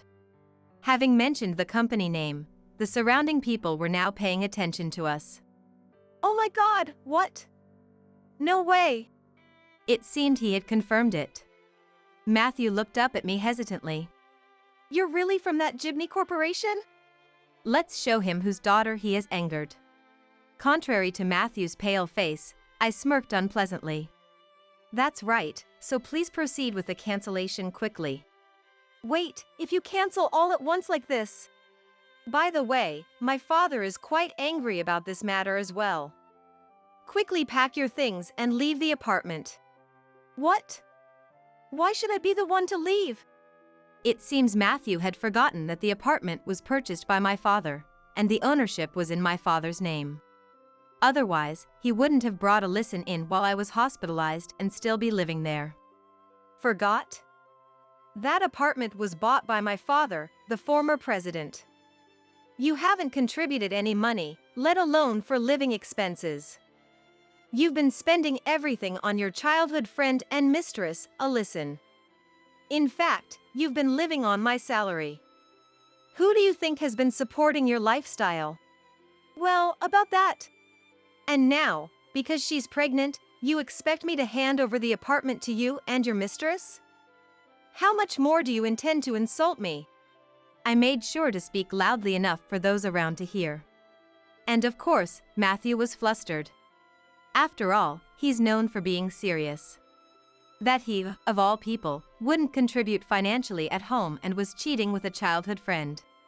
The looks we received from those around us turned cold. Is that true? What? The one who approached me was Ogden, the branch manager of this bank. He had been here for a while, listening to our conversation. I believe we need to have a detailed discussion. I am very sorry for the inconvenience caused by our bank employee. And with that, Ogden offered a deep apology. Following this, I was taken to the back to discuss further with Matthew, Ogden, and myself. There, I explained the situation to Ogden in detail. I am terribly sorry for the trouble our employee has caused. Ogden sighed deeply and apologized again. Next to him, Matthew sat looking displeased, and to that, Ogden forcibly grabbed his head to make him apologize. I understand your feelings, Sabrina. It's natural not to want to entrust your money to a bank that employs such people. If you're considering closing your account, we can arrange that. I am no longer his wife. If you accept one condition, I might reconsider closing the account. The two of them looked up hopefully at my words. It was a good deal for Ogden, but the worst possible condition for Matthew. If you fire Matthew here, I would like to continue my contract with this bank. What? Of course. We were actually planning to let him go. It seemed Ogden had already intended to do so. Matthew, initially confused, gradually turned red in the face. As he was about to say something. Excuse me, but Sabrina's father has arrived. Another bank employee approached us. I had asked Ogden to let him in, thwarting Matthew, who, frustrated, closed his mouth. Why do I have to be here? What? Mom? Sorry for making you wait. Dad entered, firmly holding Valeria's arm. Valeria, looking displeased, glared at me upon seeing me. This is your doing. What are you trying to accomplish? I'll never forgive you for treating your mother-in-law like this. Quiet. As Valeria began to shout, my dad fiercely scolded her. Giving an even more intimidating look, he managed to silence them. I know you've been harassing my daughter. Calling her for trivial tasks, making her carry heavy things. Despite this, instead of showing gratitude, you prefer to listen, and you made sure my daughter heard it. And Matthew, far from defending, laughed, and even Harlan had to step in to protect her. My dad's angry voice echoed through the bank. Matthew tried to intervene but remained silent under my dad's stern gaze. And I'm aware that Alyson is the one who hit Sabrina. That woman has already been arrested by the police. Could Alyson really have done such a thing? Why are you surprised? You're the mastermind. My dad scolded at her even more. Meanwhile, Matthew, seemingly unaware, froze in shock. What? You both are the worst. Sabrina, let's go. Yes. Prompted by my dad, we headed outside. Ogden followed, apologizing repeatedly. Thinking I might continue the contract with Ogden in charge, we heard Matthew and Valeria arguing loudly behind us. It seemed they were blaming each other. Their voices could be heard outside, and the customers and bank employees who were present whispered that what they had heard was true. Just as planned. Yes. They reacted just as we expected, which helped. Our plan had gone smoothly, and we left the bank laughing confidently. As a result, Matthew was indeed fired. Thanks to the police conducting a thorough investigation, Alyson received a prison sentence. As for Valeria, she was forced to divorce John after it was discovered she had instigated Alyson to run me over in an attempt to get rid of me. Valeria was also taken into custody by the police. Welcome back, Mom, Grandpa. I'm home. Thank you for looking after Harlan, John. No problem. Seems like you've settled everything at the bank. After cornering Matthew and his accomplices at the bank, I went to pick up Harlan, whom I had left with John. John had helped a lot this time too. He found evidence that Valeria was instigating Alyson and discovered notes about their plan to eliminate me, which he handed over to the police. When I thanked him for everything, John said with a smile, "You did great. Since then, my days have become busier than ever. Being busy as a next-in-line president and a board member already, becoming president has added even more responsibility on me due to Matthew. And as for my dad, he started a new company. I've always wanted to start a new company, he said, pushing the presidency onto me, eager to show Matthew up. Because of that, both my father and I became busy, so John has been looking after Harlan. Apparently, John's business trip was forced upon him because Valeria was having an affair with his boss. He took early retirement and moved into a vacant apartment in our building. I'm currently studying about remote work. Planning to eventually entrust him with work, I've sent someone knowledgeable his way. He seems very capable, so I'd like him to excel in my new company. It seems my dad and John got along very well after this incident, often visiting each other's apartments to drink and chat. On the other hand, Matthew, having been driven out, returned to his empty family home. Unable to find employment at any bank with rumors spread by my dad and I everywhere, he was left unemployable, forced to pay me compensation through debts. Now, spending his days tirelessly working part-time jobs, he came crying to us, but we collectively ignored him. Once rumored to be on the fast track to becoming a branch manager, he has fallen far. When I grow up, I want to be like Grandpa. Harlan has come to respect my dad even more after this incident. Seeing him as a hero for rescuing us from the malicious acts of Matthew and Valeria. Would you take over for Grandpa someday? Yes. Hearing Harlan's willingness to follow in his footsteps, my dad was overjoyed. Determined not to be outdone by my father, I resolved to work even harder. Eventually, both my company and my father's company settled down. Oh, welcome home, Mom. Welcome back, looks like you worked hard. When I come home exhausted, I find John had already prepared dinner for us. I helped today too. Really? That's great, Harlan. I'm looking forward to dinner. Praising Harlan's effort with a smile, my dad also returned home late. Then, the four of us sat around the dining table, chatting and eating dinner together. In stark contrast to us, Matthew and his accomplices were scattered. Matthew piled up debts upon debts, eventually becoming indebted to a loan shark. And I heard rumors he was put on a ship. Matthew's family home was sold to pay off his debts, and Valeria, now without a place to go, was spotted living under a bridge by an acquaintance. By the way, I received an apology letter from Alyson's parents.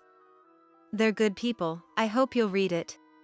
If you say so, John.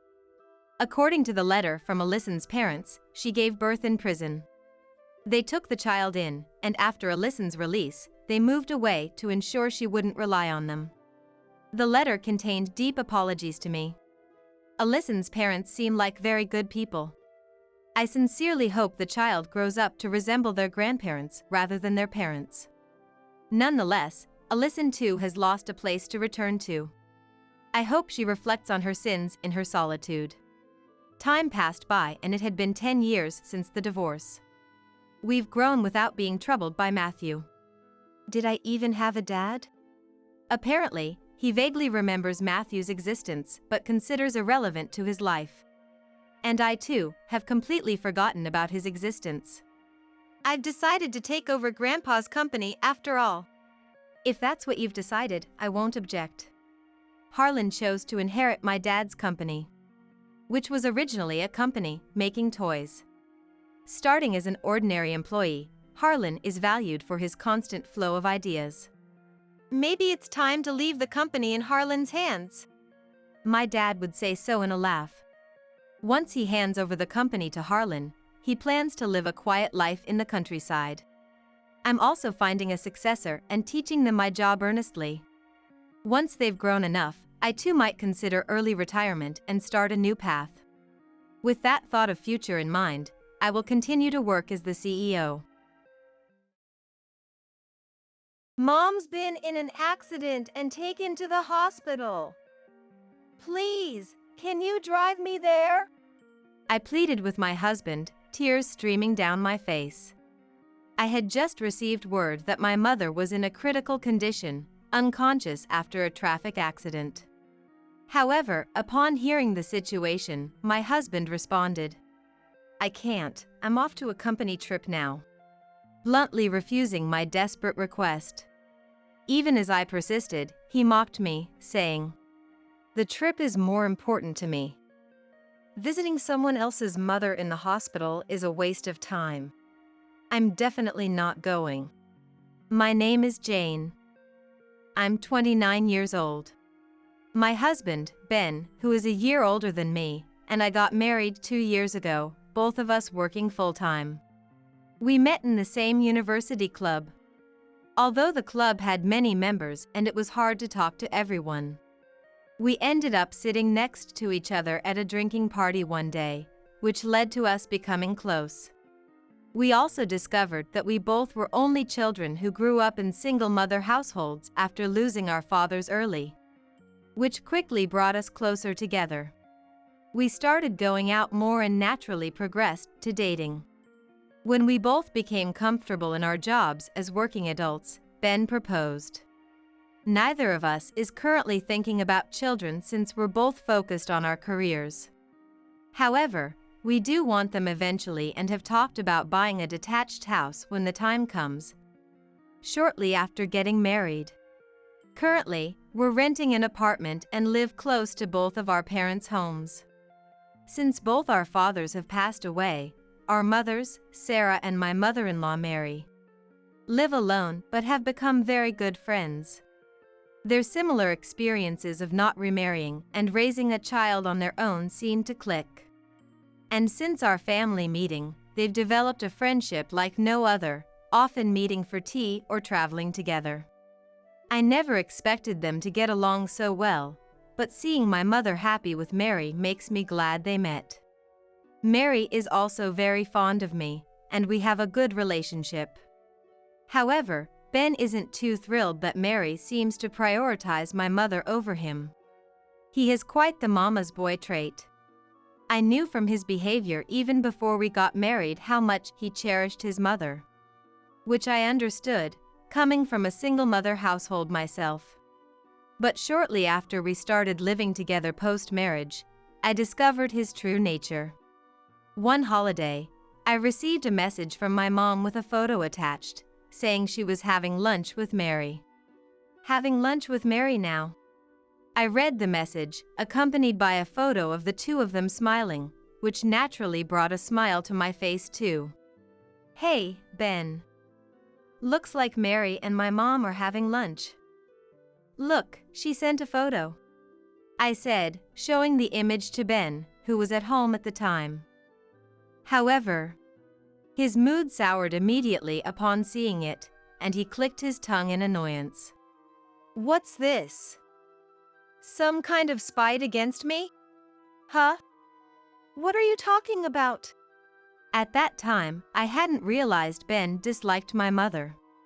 True, Ben often didn't talk much in front of my mother, but I thought it was because we were newly married and he was just nervous. I never imagined he would resent my mother simply because she got along well with his own. Lately, every time I invite Mom out for a meal, she turns me down saying she has plans with Sarah. Doesn't your mother know the meaning of restraint? I was shocked to hear Ben think this way and speak ill of my mother. Mary, too, seemed to have realized early on that Ben disliked my mother. There was a time when we were dining out as a group, and Ben made a snide remark towards my mother, which Mary couldn't stand and scolded him. "Ben, what is this attitude towards Sarah? Enough is enough. What? You always side with this person. Haven't you always said I'm your precious son? It's not funny preferring someone you've recently become close with over your own son," Ben retorted, but I honestly found his attachment to Mary to be unnaturally strong. Later, when Ben wasn't around, Mary apologized to my mother and me. "I think I've spoiled that boy too much. I'm truly sorry. There's no need for you to worry. I'm not bothered by it either. Ben really loves you." My mother, being gentle-natured and not prone to anger, seemed to accept the situation without blame. However, I could tell right away that she was hurt inside.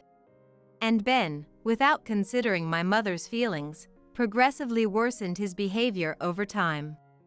Although Mary would defend my mother, preventing Ben from openly attacking her. He would complain to me whenever my mother and Mary seemed close, eventually even starting to regularly speak ill of my mother. Not long into our second year of marriage, I couldn't take it anymore and had a huge argument with Ben. After a fierce exchange of words, the fundamental issues remained unresolved. And since then, our relationship has become awkward, with less conversation than before. Lately, I've noticed Ben's been coming home late and going out alone on weekends more often. Feeling something was off, I asked him directly.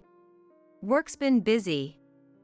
Lots of overtime and working on weekends lately," he said. Despite his explanation, I couldn't shake off my feeling of unease. Then, one Sunday, when we both had the day off, I noticed Ben packing early in the morning. It seemed he wasn't going to work after all. Just as I was about to ask why he was packing, my phone rang with a call from an unknown number. Curious, I answered, only to find out it was the police. After confirming I was Sarah's daughter, the officer on the line dropped a bombshell. "Actually, Sarah has been involved in a traffic accident." My mind went blank. "Mom!" She was already taken to the hospital, in a critical condition and unconscious. After getting the hospital's name, I managed to end the call with trembling hands. Tears started to overflow as I struggled to think, but knew I had to get to the hospital.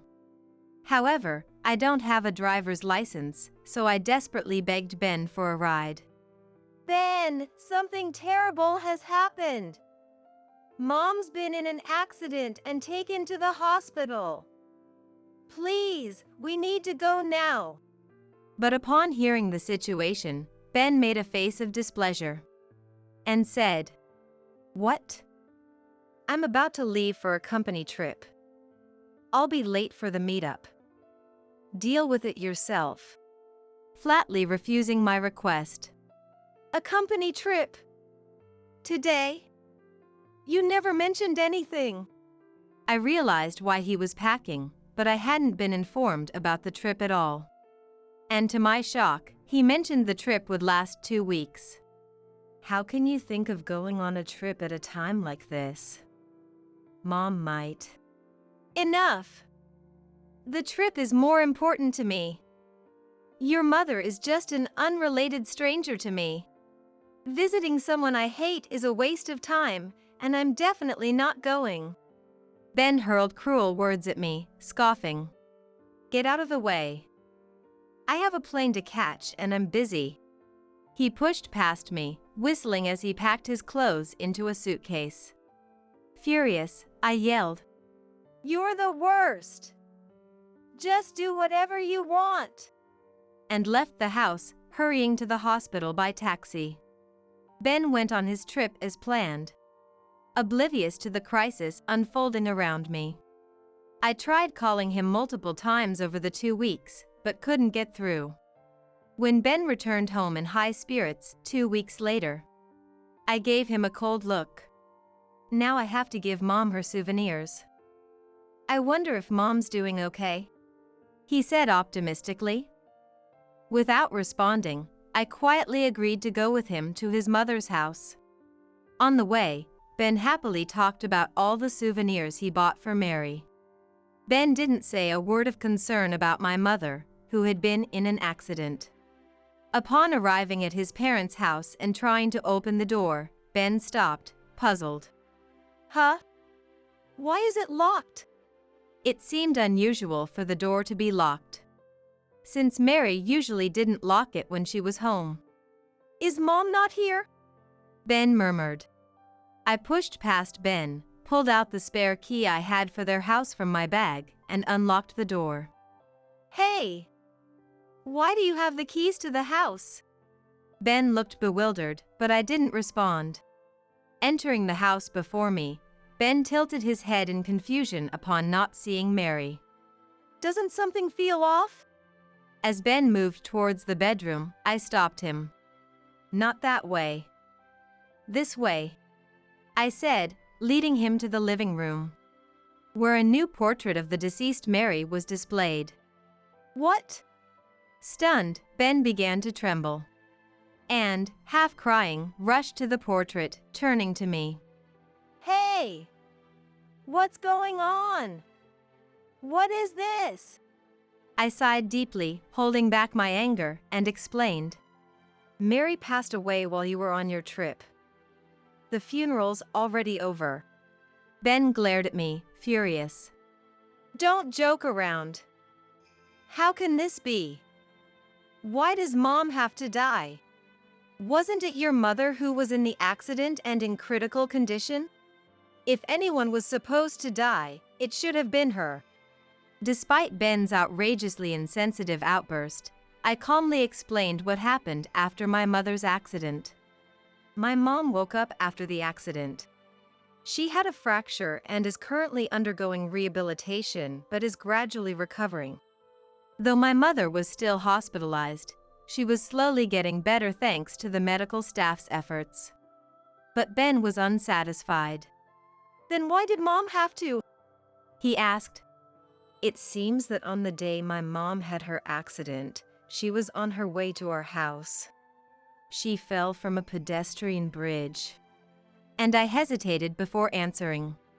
I guess you had told Mary about going on a business trip, hadn't you? Yeah, I did mention it, but...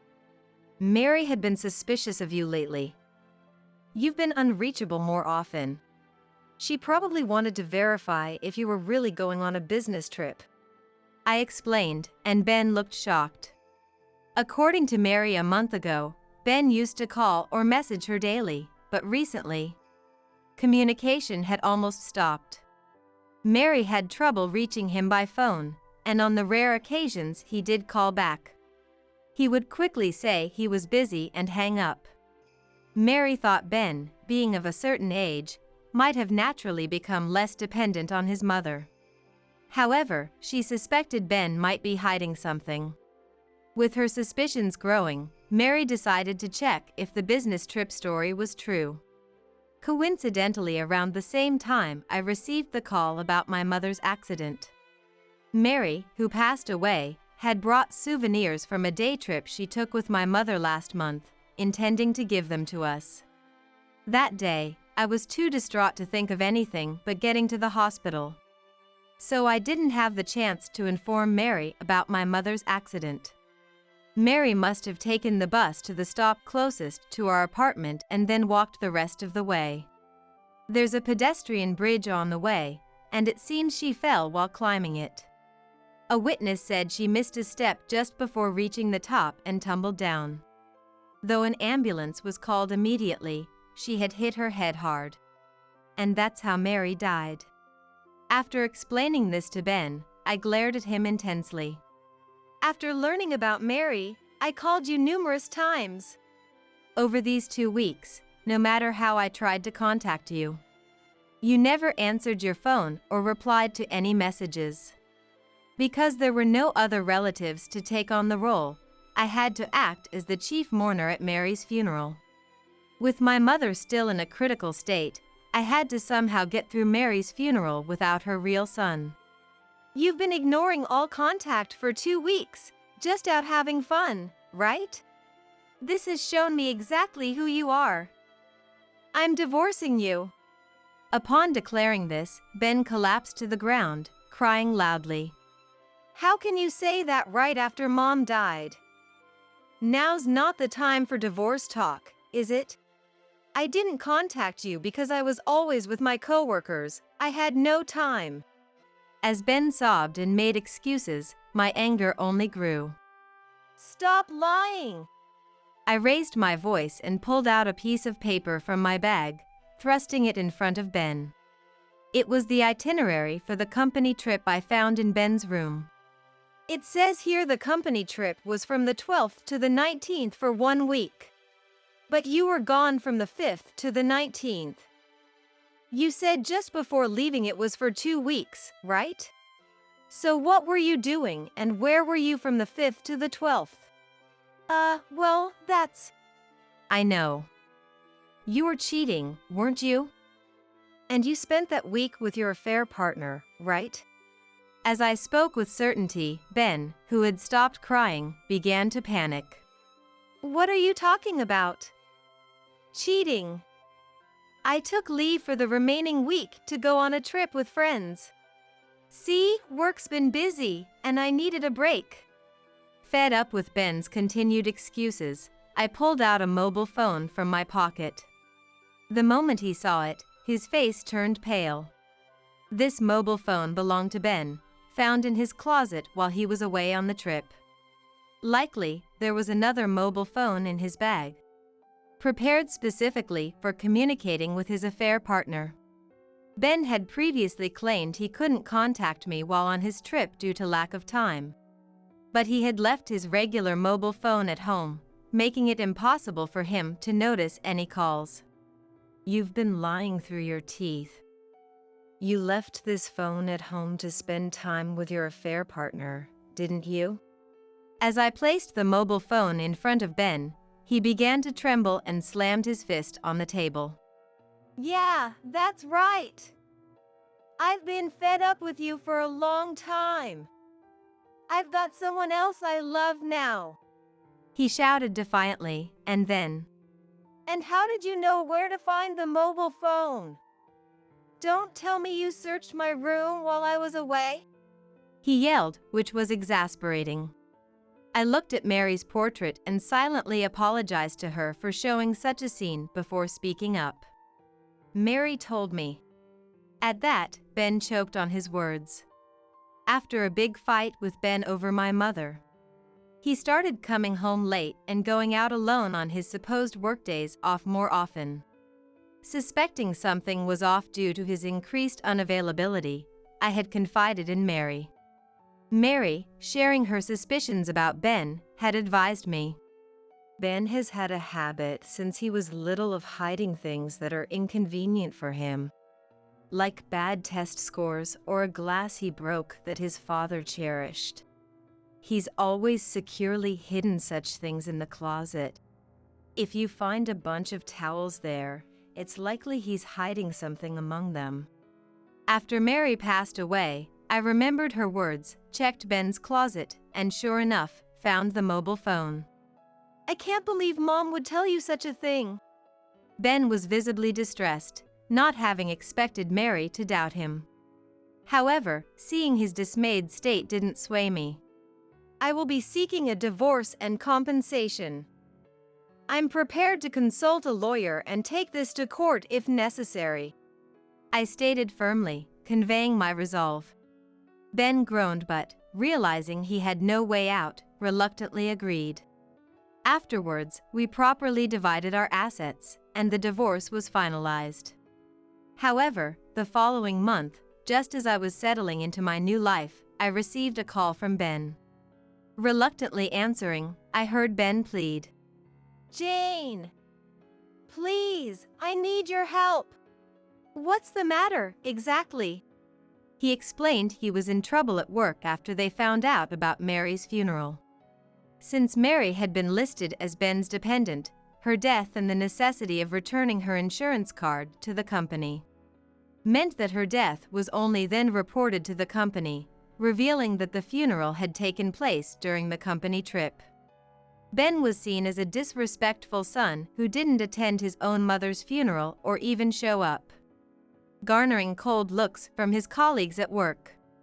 Yet, Ben lied there too, shifting the blame by claiming I hadn't informed him about Mary's funeral.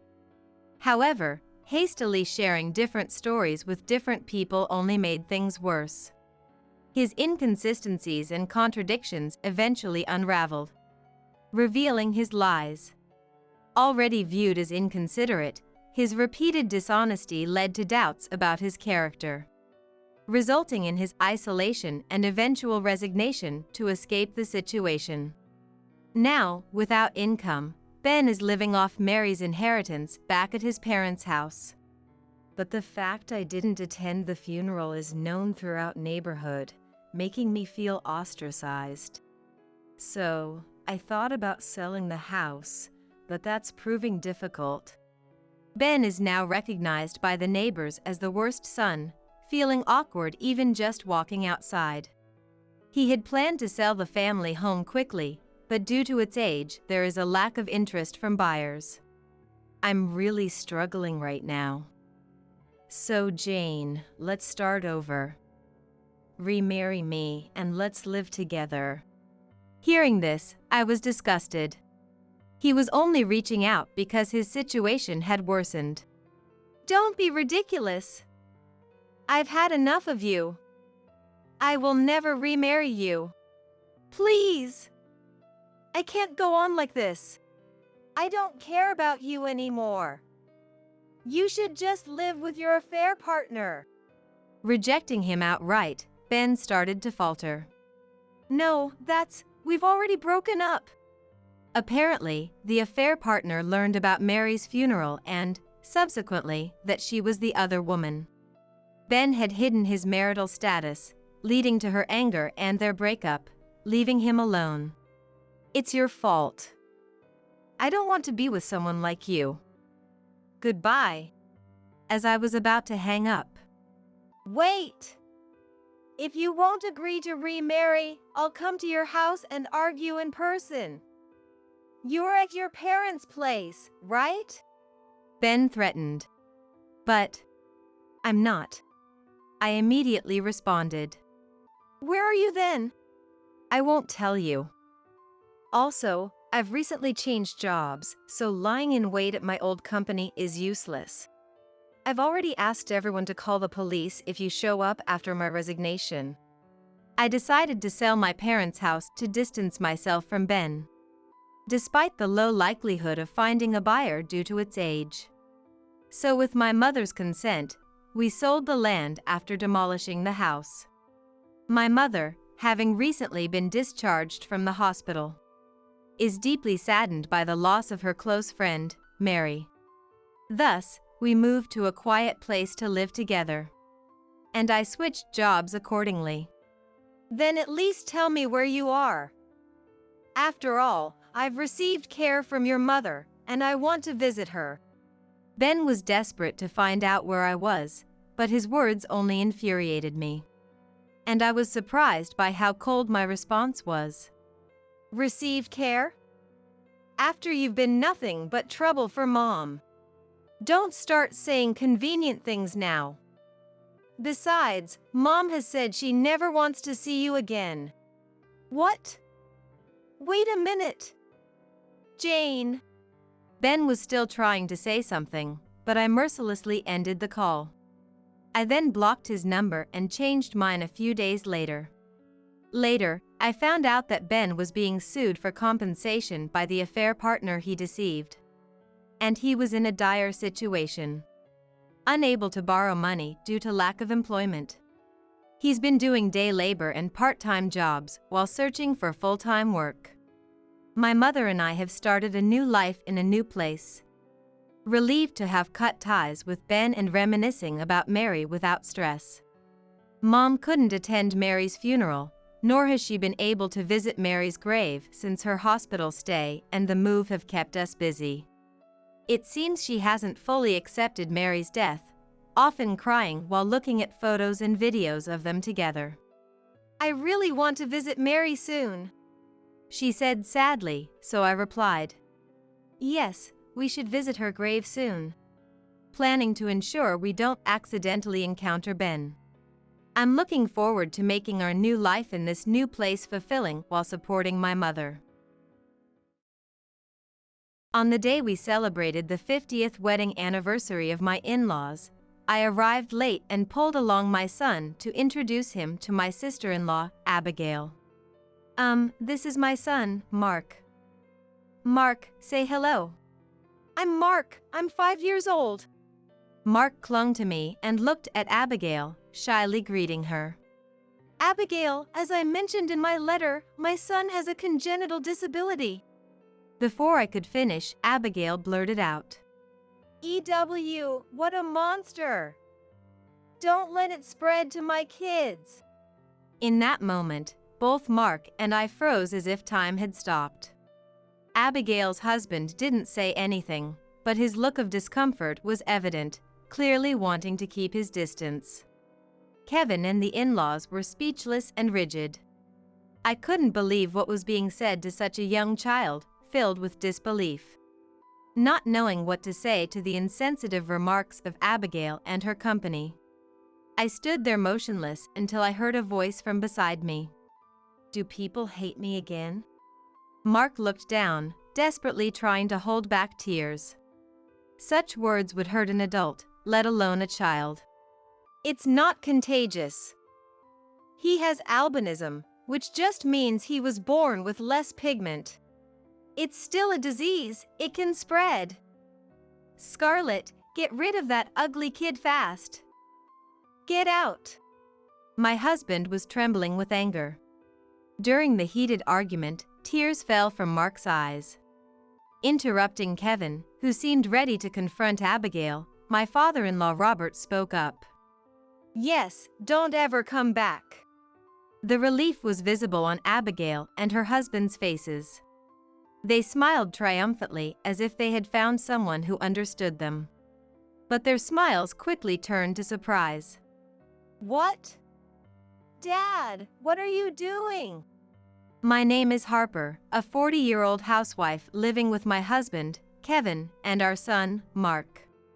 Only 5 years ago, the thought of living happily as a family of 3 was unimaginable. Kevin and I had always wanted children but were unable to conceive.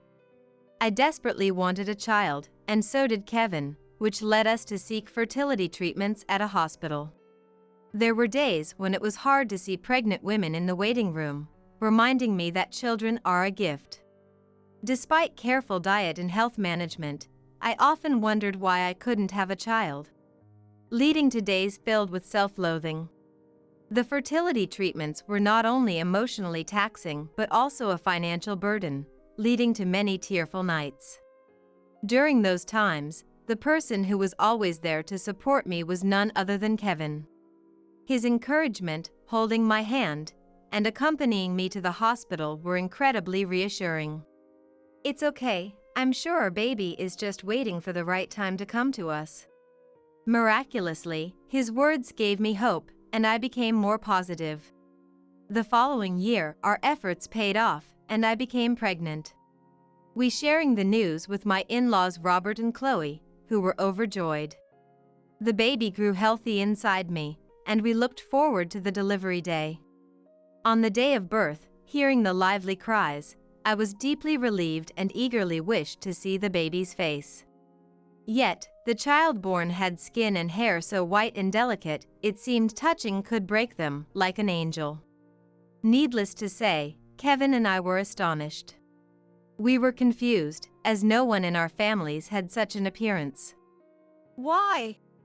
The doctor explained our child had oculocutaneous albinism, a congenital condition known as albinism. Albinism? The one that happens to 1 in 20,000 people. It's a disease associated not just with physical appearance but also vision problems and sensitivity to sunlight. I regretted not being able to give birth to a normal child after fertility treatments. However, seeing the baby, all that faded away, and we embraced our child fully. It doesn't matter if it's a rare disease. Our child is as beautiful and precious as an angel. Exactly. This child chose us. Thank you, thank you. Thus, Kevin and I accepted our long-awaited baby positively and with hope. We named the child Mark and decided to raise him with love. Introducing him as our angel to the in-laws, they were initially surprised, but eventually warmed up to Mark's innocent smile. "It might be hard, but you two will surely overcome everything. If you ever need help, we're here for you." The in-laws accepted and promised to love and care for him together. Mark's main concerns were managing sunlight exposure and weak vision. When going outside, sunscreen is essential, and Mark also needs assistive devices for his vision. However, now, thanks to the internet, connecting with friends who share the same concerns has lessened the feeling of struggling alone. There are several considerations in Mark's life, but otherwise, he's a healthy and mischievous boy. Kevin and I are delighted to see Mark increasingly doing things on his own. And before we knew it, 4-5 years had flown by. During this time, we visited the in-laws' house for Christmas, long weekends, and whenever the timing was right. The in-laws live about a 10-minute bus ride away, and from the station. Robert always picks us up in his car, mindful of Mark's condition. Thank you for always picking us up. No problem. I always can't wait to see my grandson. Once in the car, Mark always brightened up. Certainly, he liked cars, but there was a more pressing issue for him. The stares from others. When on the bus, some people would gawk or recoil at Mark's appearance, whispering or turning away. There were even times when people pointed their phone cameras at him, leading us to ask them to stop and shielding Mark from their view. Such actions deeply saddened me as a mother and sometimes made me angry, wondering why they would do such things. Affected by these stares, Mark would shrink into himself on the bus.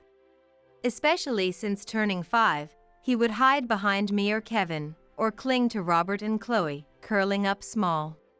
Thinking how hard it must be for Mark himself tightened my chest with pain. One night, before bed, Mark asked, "Mom, Dad, am I weird? Does everyone dislike me? Why would you think that?" I replied, "Because, in the train, everyone looks at me so much." Hearing Mark express his feelings was heart-wrenching, and I've never felt more distressed. Kevin seemed troubled too, his brows slightly furrowed. I pulled Mark close, looked him in the eyes, and assured him, "You're not weird, and nobody dislikes you. Even if people look, you can hold your head high." With tears welling up in his eyes, he listened to my words and simply replied, "Okay, I understand. Mark, how about you sleep with Dad tonight?" Okay. Read me a story? Excited, Kevin headed to the bedroom with Mark. Watching them, I stayed in the living room, sighing. The 50th anniversary celebration for Robert and Chloe is coming up, and I'm a bit worried.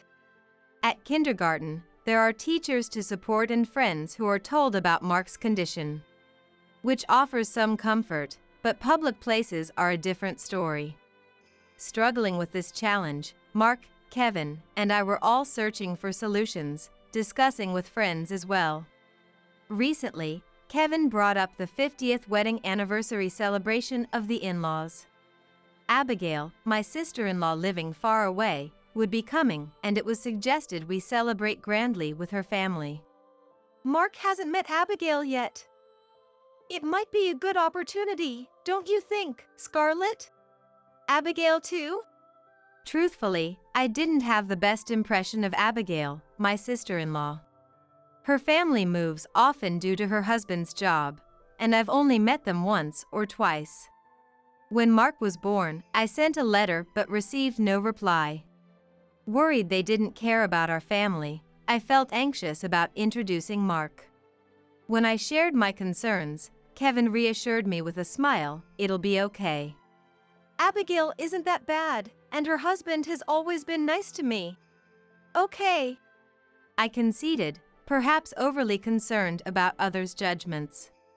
Maybe Abigail and her husband are genuinely kind, and the lack of response to my letter was just due to their circumstances.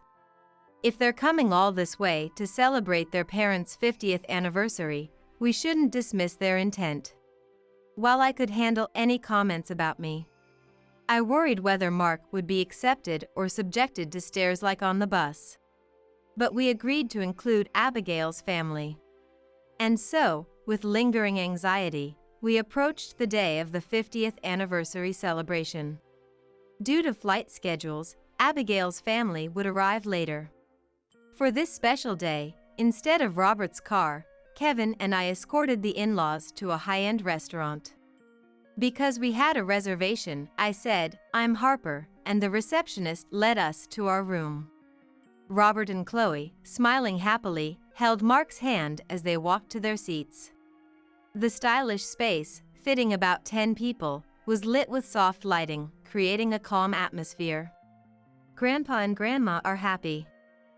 "I'm happy too." "Yes, Mark is happy too." Mark seemed to understand today was special, smiling more than usual.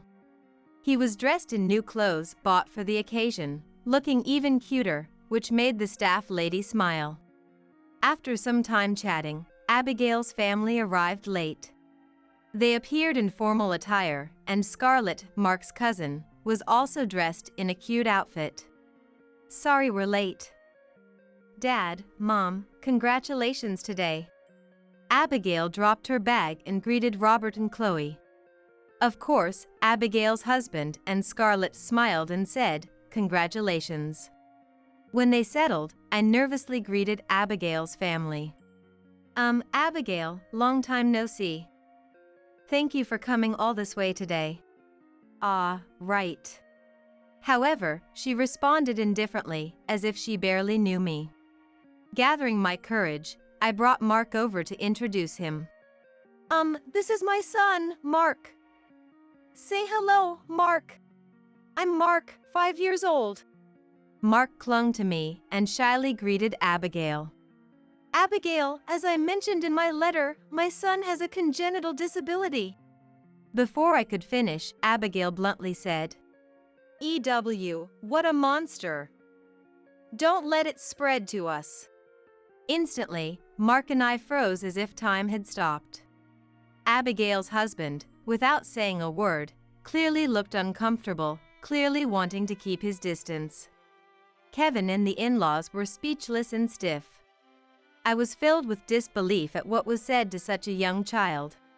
Not knowing what to say to the inconsiderate Abigail, I stood there motionless, but then I was brought back to reality by a voice from beside me.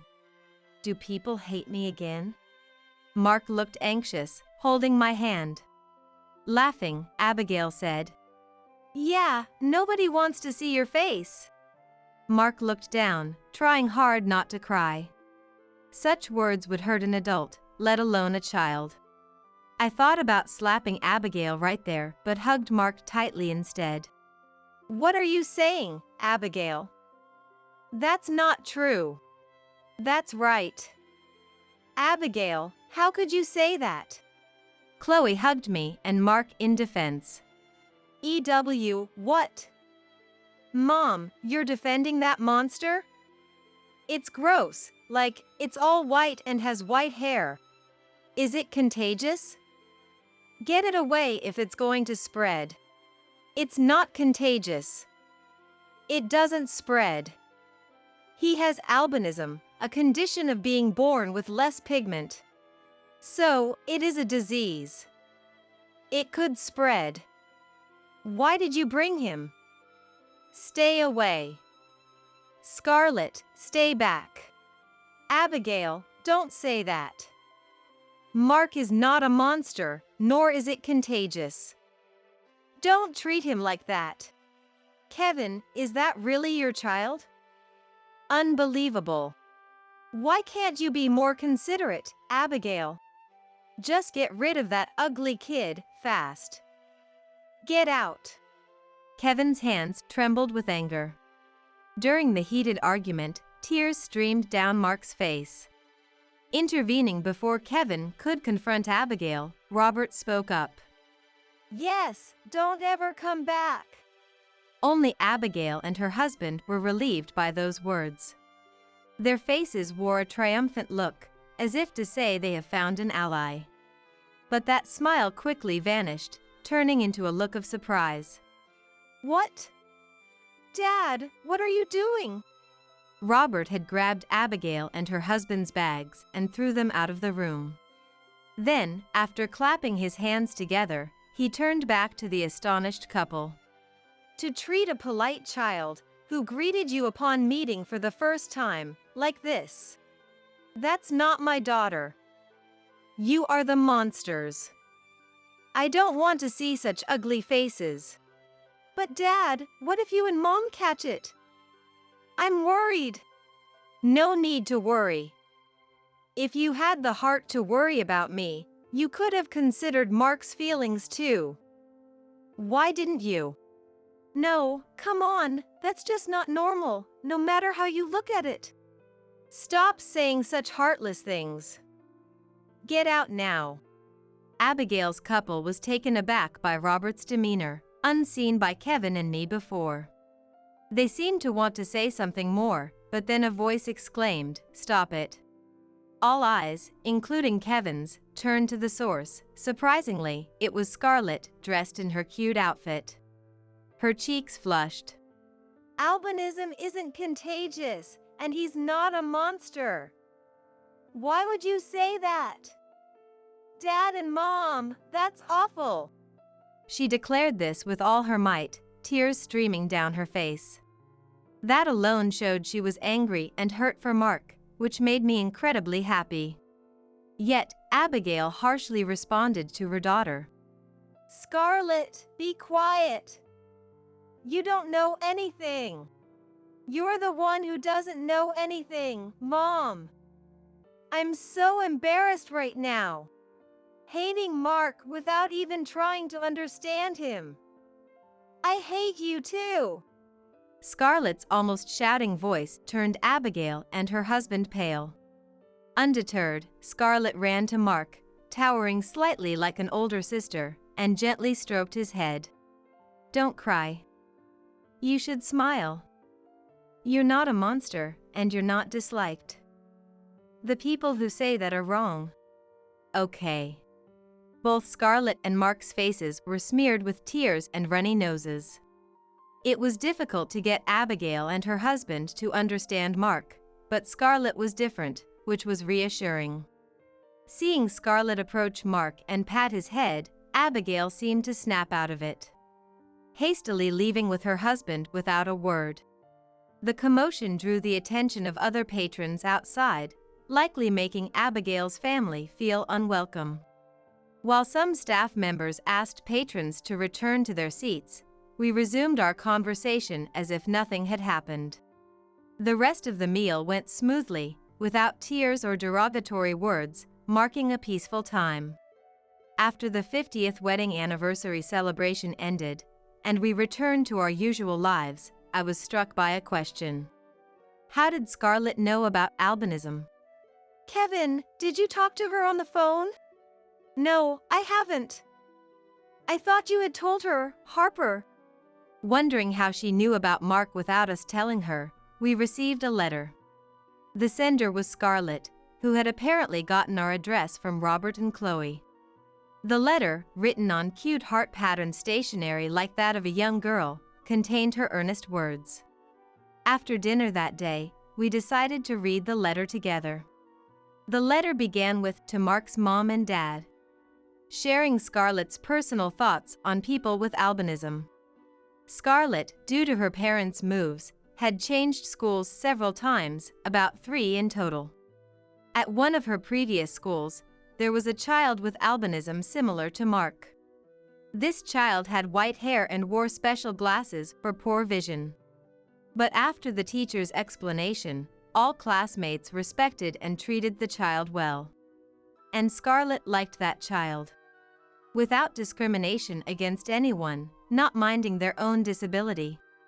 And being kind to everyone, she found them genuinely cool and fell for them. Even with poor eyesight, they had great hearing, were good at singing, and could play the piano. I wanted to be as kind as them, but Mom was different. On a day when parents gathered, seeing the albino child with Scarlett, Abigail frowned immediately. Scarlett, who's that child? Dyeing hair in elementary school? And those ugly glasses don't suit at all. You shouldn't play with that child, okay? Understand? Saying so, she complained. Scarlett was filled with disbelief and felt very upset. Shocked and frustrated at her inability to retort her mother's heartless words. So, I felt relieved when I could finally speak up about Mark. Reading the letter made me feel warm, realizing Scarlett had been harboring those feelings during the 50th wedding anniversary celebration.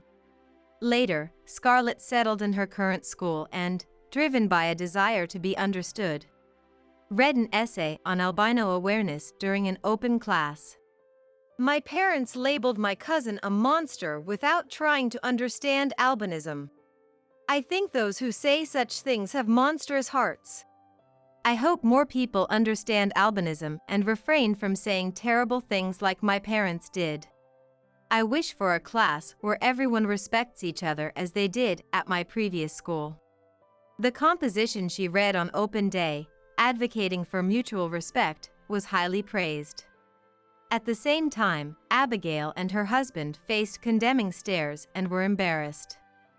Following that open day, they were viewed coldly by other parents in the neighborhood, and Scarlett was scolded by Abigail. But she seemed unfazed, hoping to grow up to be someone who can eloquently explain and support people with albinism. Please be kind and stand tall, Mark. I'll do my best too. See you. The letter ended with this message, accompanied by a cartoon character sticker that seemed like it could come from a girl's magazine, saying your ally. Of course, Mark still can't read well, nor does he fully understand the meaning of the words. But when I carefully explained how to read it, Mark, with a happy smile, excitedly shouted, "Ally, ally."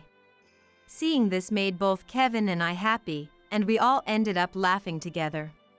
In fact, since the day of the 50th wedding anniversary celebration, Mark, perhaps remembering Scarlett's words, has always stood tall, never shrinking, whether on the bus or at kindergarten.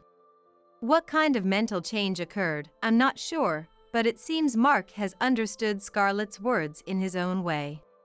When going to meet the in-laws, as usual, we got on the bus and sat down.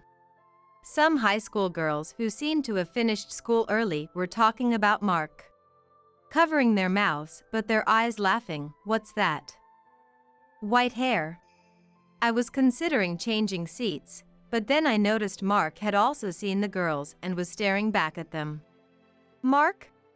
When I called out to him, Mark, still looking at the high school girls, smiled back at them. Surprised, perhaps, the girls moved away, flustered.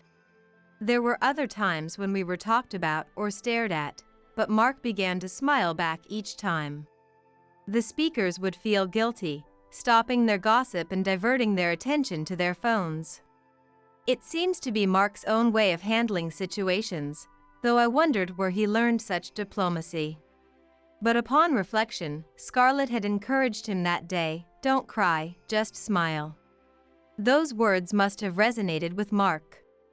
It's not that there are no more people who mock or stare or demean based on appearance. In fact, we'll likely encounter more such people. Seeing Mark not just protected by me, his mom, but protecting himself, made me feel incredibly proud of his growth. Our child is striving to live with strength. Maybe it's thanks to Scarlett. I often think, if only there were more kind-hearted children like Scarlett. Discussing this with friends, I found support among other moms, leading to small educational gatherings in public spaces. If both those directly involved and those around them can understand each other, surely we can connect kind-hearted people and create a slightly kinder world than today. I hope for a world where more people, like Scarlett, understand and treat those with disabilities without discrimination, making it a better place for Mark to live positively.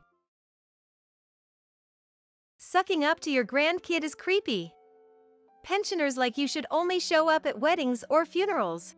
It happened on my adorable grandson's 4th birthday. My son's wife, in other words, my daughter-in-law, said so disdainfully and nonchalantly, "I just planned a dinner party to celebrate my only grandchild's birthday." Amidst that, my daughter-in-law, who has always disliked me, finally showed her true colors in front of her son. If that's what she wants, I'll gladly cut ties. Are you sure? Don't come back regretting it later. I said with a smile, revealing a certain truth to her. I am Harper, 65 years old. Recently, my husband passed away. He just turned 75 last month. He had been suffering from a chronic illness and was given a limited time to live a few years ago. Despite that, he stayed by my side for 2 years longer than the doctors predicted. I am sad that my beloved husband is no longer with me, but I am truly grateful for his efforts until the end. Thankfully, I inherited several properties from my father, so I had rental income. Even when my husband couldn't work due to his illness, we could live comfortably because of that income. Besides, even after his death, there's another reason I can live normally. That is the existence of our 2 sons. We have the eldest son Andrew, and the younger Robert. Both are married, and Andrew has a 4-year-old son, David. The fact that my sons live relatively close eases my loneliness. With my husband's funeral over, life is slowly returning to normal.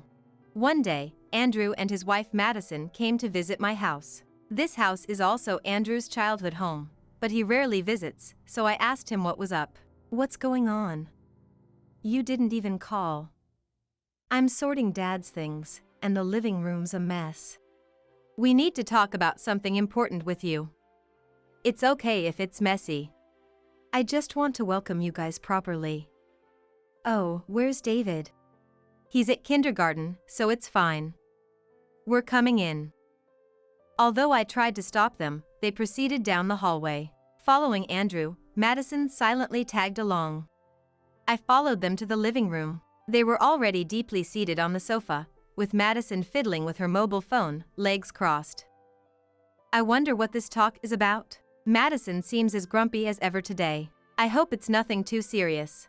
I've never had a good impression of Madison since the beginning of their marriage. She's beautiful and has a great figure, but completely lacks charm. Even my husband had a troubled look when she came to greet us for their wedding.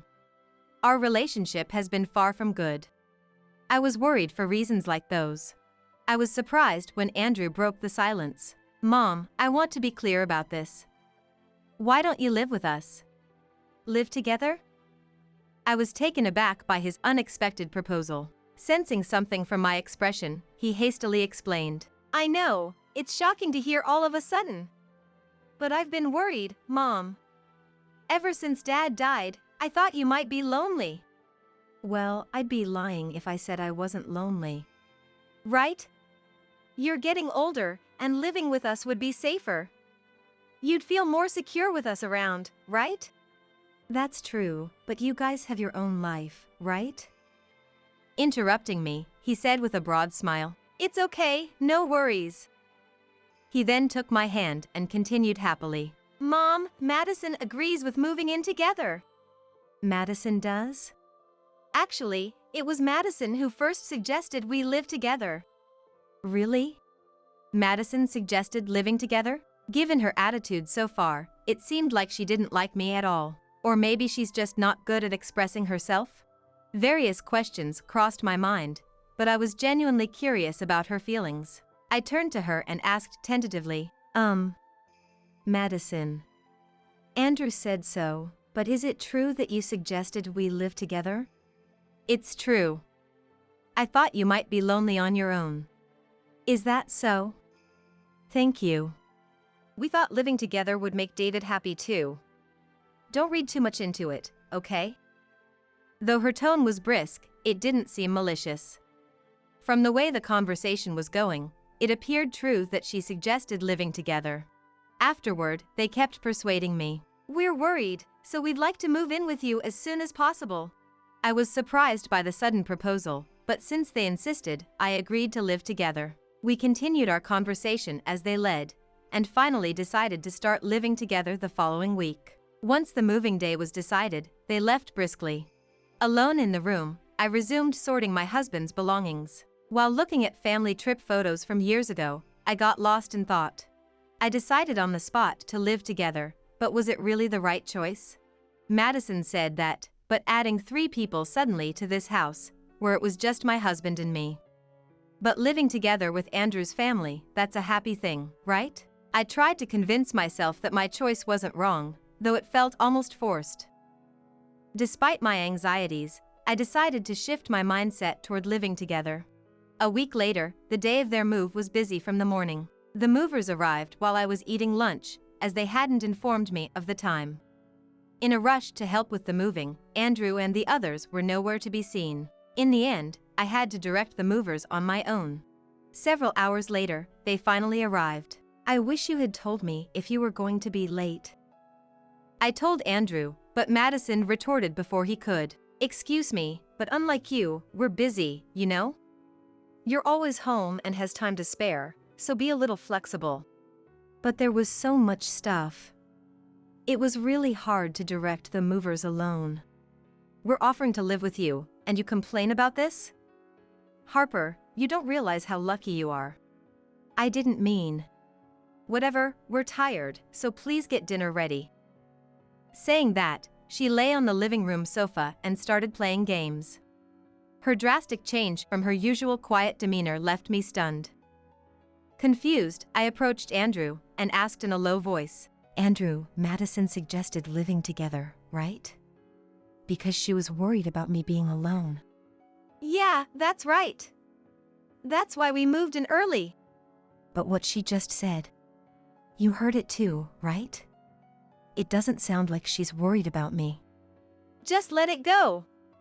Mom, don't do anything unnecessary. Just listen to what Madison says and do what you want. Andrew. He wouldn't even make eye contact. At that moment, I began to feel uneasy. 2 weeks after we started living together, my fears soon became a reality. My conversations with Andrew, who had said he was worried, were minimal. Madison had quit her part-time job, which she had held until the move. Becoming a housewife didn't mean she helped with housework. She just lazed around the house every day, not even touching the laundry. From grocery shopping to cooking, to cleaning every room, everything was left to me. Even if I asked Andrew, he wouldn't say anything to her, perhaps afraid of being disliked. So, I decided to speak up to her directly. Madison, I hate to ask, but could you at least take care of your own things and help out with the housework? What? Harper, are you ordering me around? It's not an order. It's just that the current situation is too much for me. I don't care. Aren't you grateful that we're living with you? Just so you know, Harper, you are lucky. You should be aware of that. She dismissed my words mockingly, not taking them seriously. At a loss for words, she added one more thing. Oh, by the way, David's birthday is coming up, so please book a nice restaurant. No casual eateries or anything like that. Madison, you just want to use me for your convenience. What are you talking about? It's for David. You should be happy to celebrate your grandson's birthday, right? But still. Anyway, please do it. If you don't make a reservation, I'll tell David it's his grandmother's fault. How could you? With those threatening words, she laughed with a sarcastic smile.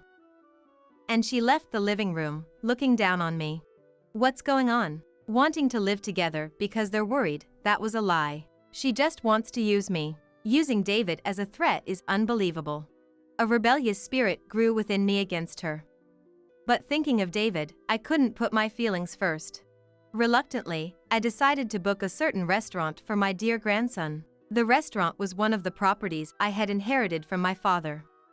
When I signed the contract, I was made the nominal owner at the suggestion of the restaurant. I called the restaurant and explained the situation, and they agreed to open a private room. I just want to have a wonderful time with everyone for my grandson's birthday. With that thought, I buried my complex feelings towards Madison deep in my heart. A month later, David's birthday arrived. Andrew, Madison, David, and I went to the reserved restaurant. We were shown to a private room and handed menus. Seeing the prices listed, Andrew and Madison exchanged surprised looks. Apparently, since they had never been to such a place, they started to complain quietly. It's too expensive. This price is ridiculous. Indeed, that restaurant was on the pricey side but offers quality to match. However, it was not just for adults. They also had delicious dishes that children could enjoy. I was sure David will be delighted. Thinking so, I had reserved a birthday cake over the phone. I smiled at David, who was fidgeting excitedly. "David, today is your birthday, so you can order whatever you like." Really, Grandma? Can I? "Of course. They have your favorite hamburgers and gratin. Pick whatever you like." Yay! Thanks, Grandma. His unclouded smile instantly purified my heart. On the other hand, his parents were glaring at me the whole time. When it comes to ordering, they chose the cheapest pasta. When I asked if that was all they wanted, they nodded reluctantly. I wanted them to enjoy something delicious, so I selected some of my recommended dishes like appetizers, salads, carpaccio, and a meat main course. As I ordered, they looked at me incredulously, probably thinking they had to pay. In fact, I had been only asked by Madison to reserve the place. But wanting to treat everyone to that restaurant's food, I had no intention of making them pay. I just wanted my grandson to enjoy delicious food and have a happy time on his birthday. When I use the restaurant, I don't pay the bill. Instead, the amount I spend on meals is deducted from the monthly rent. No need to worry about money. With that thought, we waited for the food to arrive. During that time, Andrew and Madison hardly spoke, just whispering to each other. Usually, Madison interrupts, so I took that chance to fully enjoy my time with David. Several hours later, the meal ended, and finally, the cake was brought in. At the sight of the impressive cake, David exclaimed in delight, "Wow!" In contrast to my joyful grandson, his parents wore bitter expressions. Thinking that their mood was ruining the birthday party, I called the waiter and ordered a dessert platter for the adults. Hearing that, Madison burst out with her face turning red. Hey! Can you stop ordering whatever you want? You're just going to make us pay, right? What are you talking about? I never intended. Shut up! I saw earlier you didn't bring your usual wallet. I was foolish to ask an old lady like you. I can't believe you reserved such an expensive restaurant. Madison, please, that's rude to the restaurant. Don't worry about the bill. And David is so happy. Sucking up to your grandkid is creepy. Pensioners like you should only show up at weddings or funerals. That was when I first realized. The immense anger was growing within me. I asked the waiter to take David out of the private room. Facing Andrew and Madison, I spoke in the coldest tone possible. Enough. How can you say such things without any remorse? Suddenly moving in, not doing housework, not contributing financially. And now you tell me to not get involved? This is no joke. What? It's because you reserve this place. Ordering expensive items. You're just trying to get back at us, right? This is my restaurant, you know? What? This is one of the properties I inherited from my father. I became the owner just in name when I signed the contract. The chef was grateful to him. As I explained, Andrew's face turned pale. By the time I finished, he was in shock. Meanwhile, realizing she wouldn't have to pay, Madison spoke up loudly. Oh. So we don't have to pay? Because it's your treat. Yes, it is. But this will be the last time. Huh? Her face froze at my words. I made it clear to her. I'm fed up with living with a couple like you. I won't take care of you anymore. I don't even want to breathe the same air. I was foolish to be deceived by your words about being worried. Don't ever involve me in your lives again.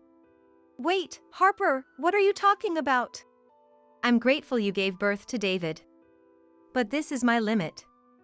I won't have anything to do with you guys, even at weddings or funerals. Don't contact me, no matter what. You guys are no longer my son or daughter. The two of them teared up. I quickly gathered my things, breathing heavily. As I was leaving, David asked with looking puzzled. Grandma, are you leaving? I'm sorry, David. We might not meet again, but take care. Really? I don't want to not see you. Thank you. Grandma will always pray for your happiness. While I saw him look sad, I stroked his head and left the restaurant. I didn't look back, afraid my resolve would waver. Later, I called my younger son Robert and explained everything. He was furious with Andrew, and advised me to end the cohabitation immediately. Upon arriving home, I packed the essentials and headed to Robert's house. They offered to let me stay until I found a new place. A few days later, I decided to sell the family home. It was sad to let go of the house full of memories with my husband, but I didn't want to leave Andrew's family free rein anymore. The house was quickly sold, and they were soon to be evicted. Without me bearing the living expenses, their life changed drastically. Although they managed to move into another place, apparently, they constantly fought over money. Robert received requests for help but blocked Andrew's number, knowing the situation. The only regret I had was David, but it was a fitting outcome for them. As for me, I'm enjoying a peaceful life in my new house. Robert's family visits me regularly, so I don't feel lonely. I plan to enjoy my independent life while I'm still physically able.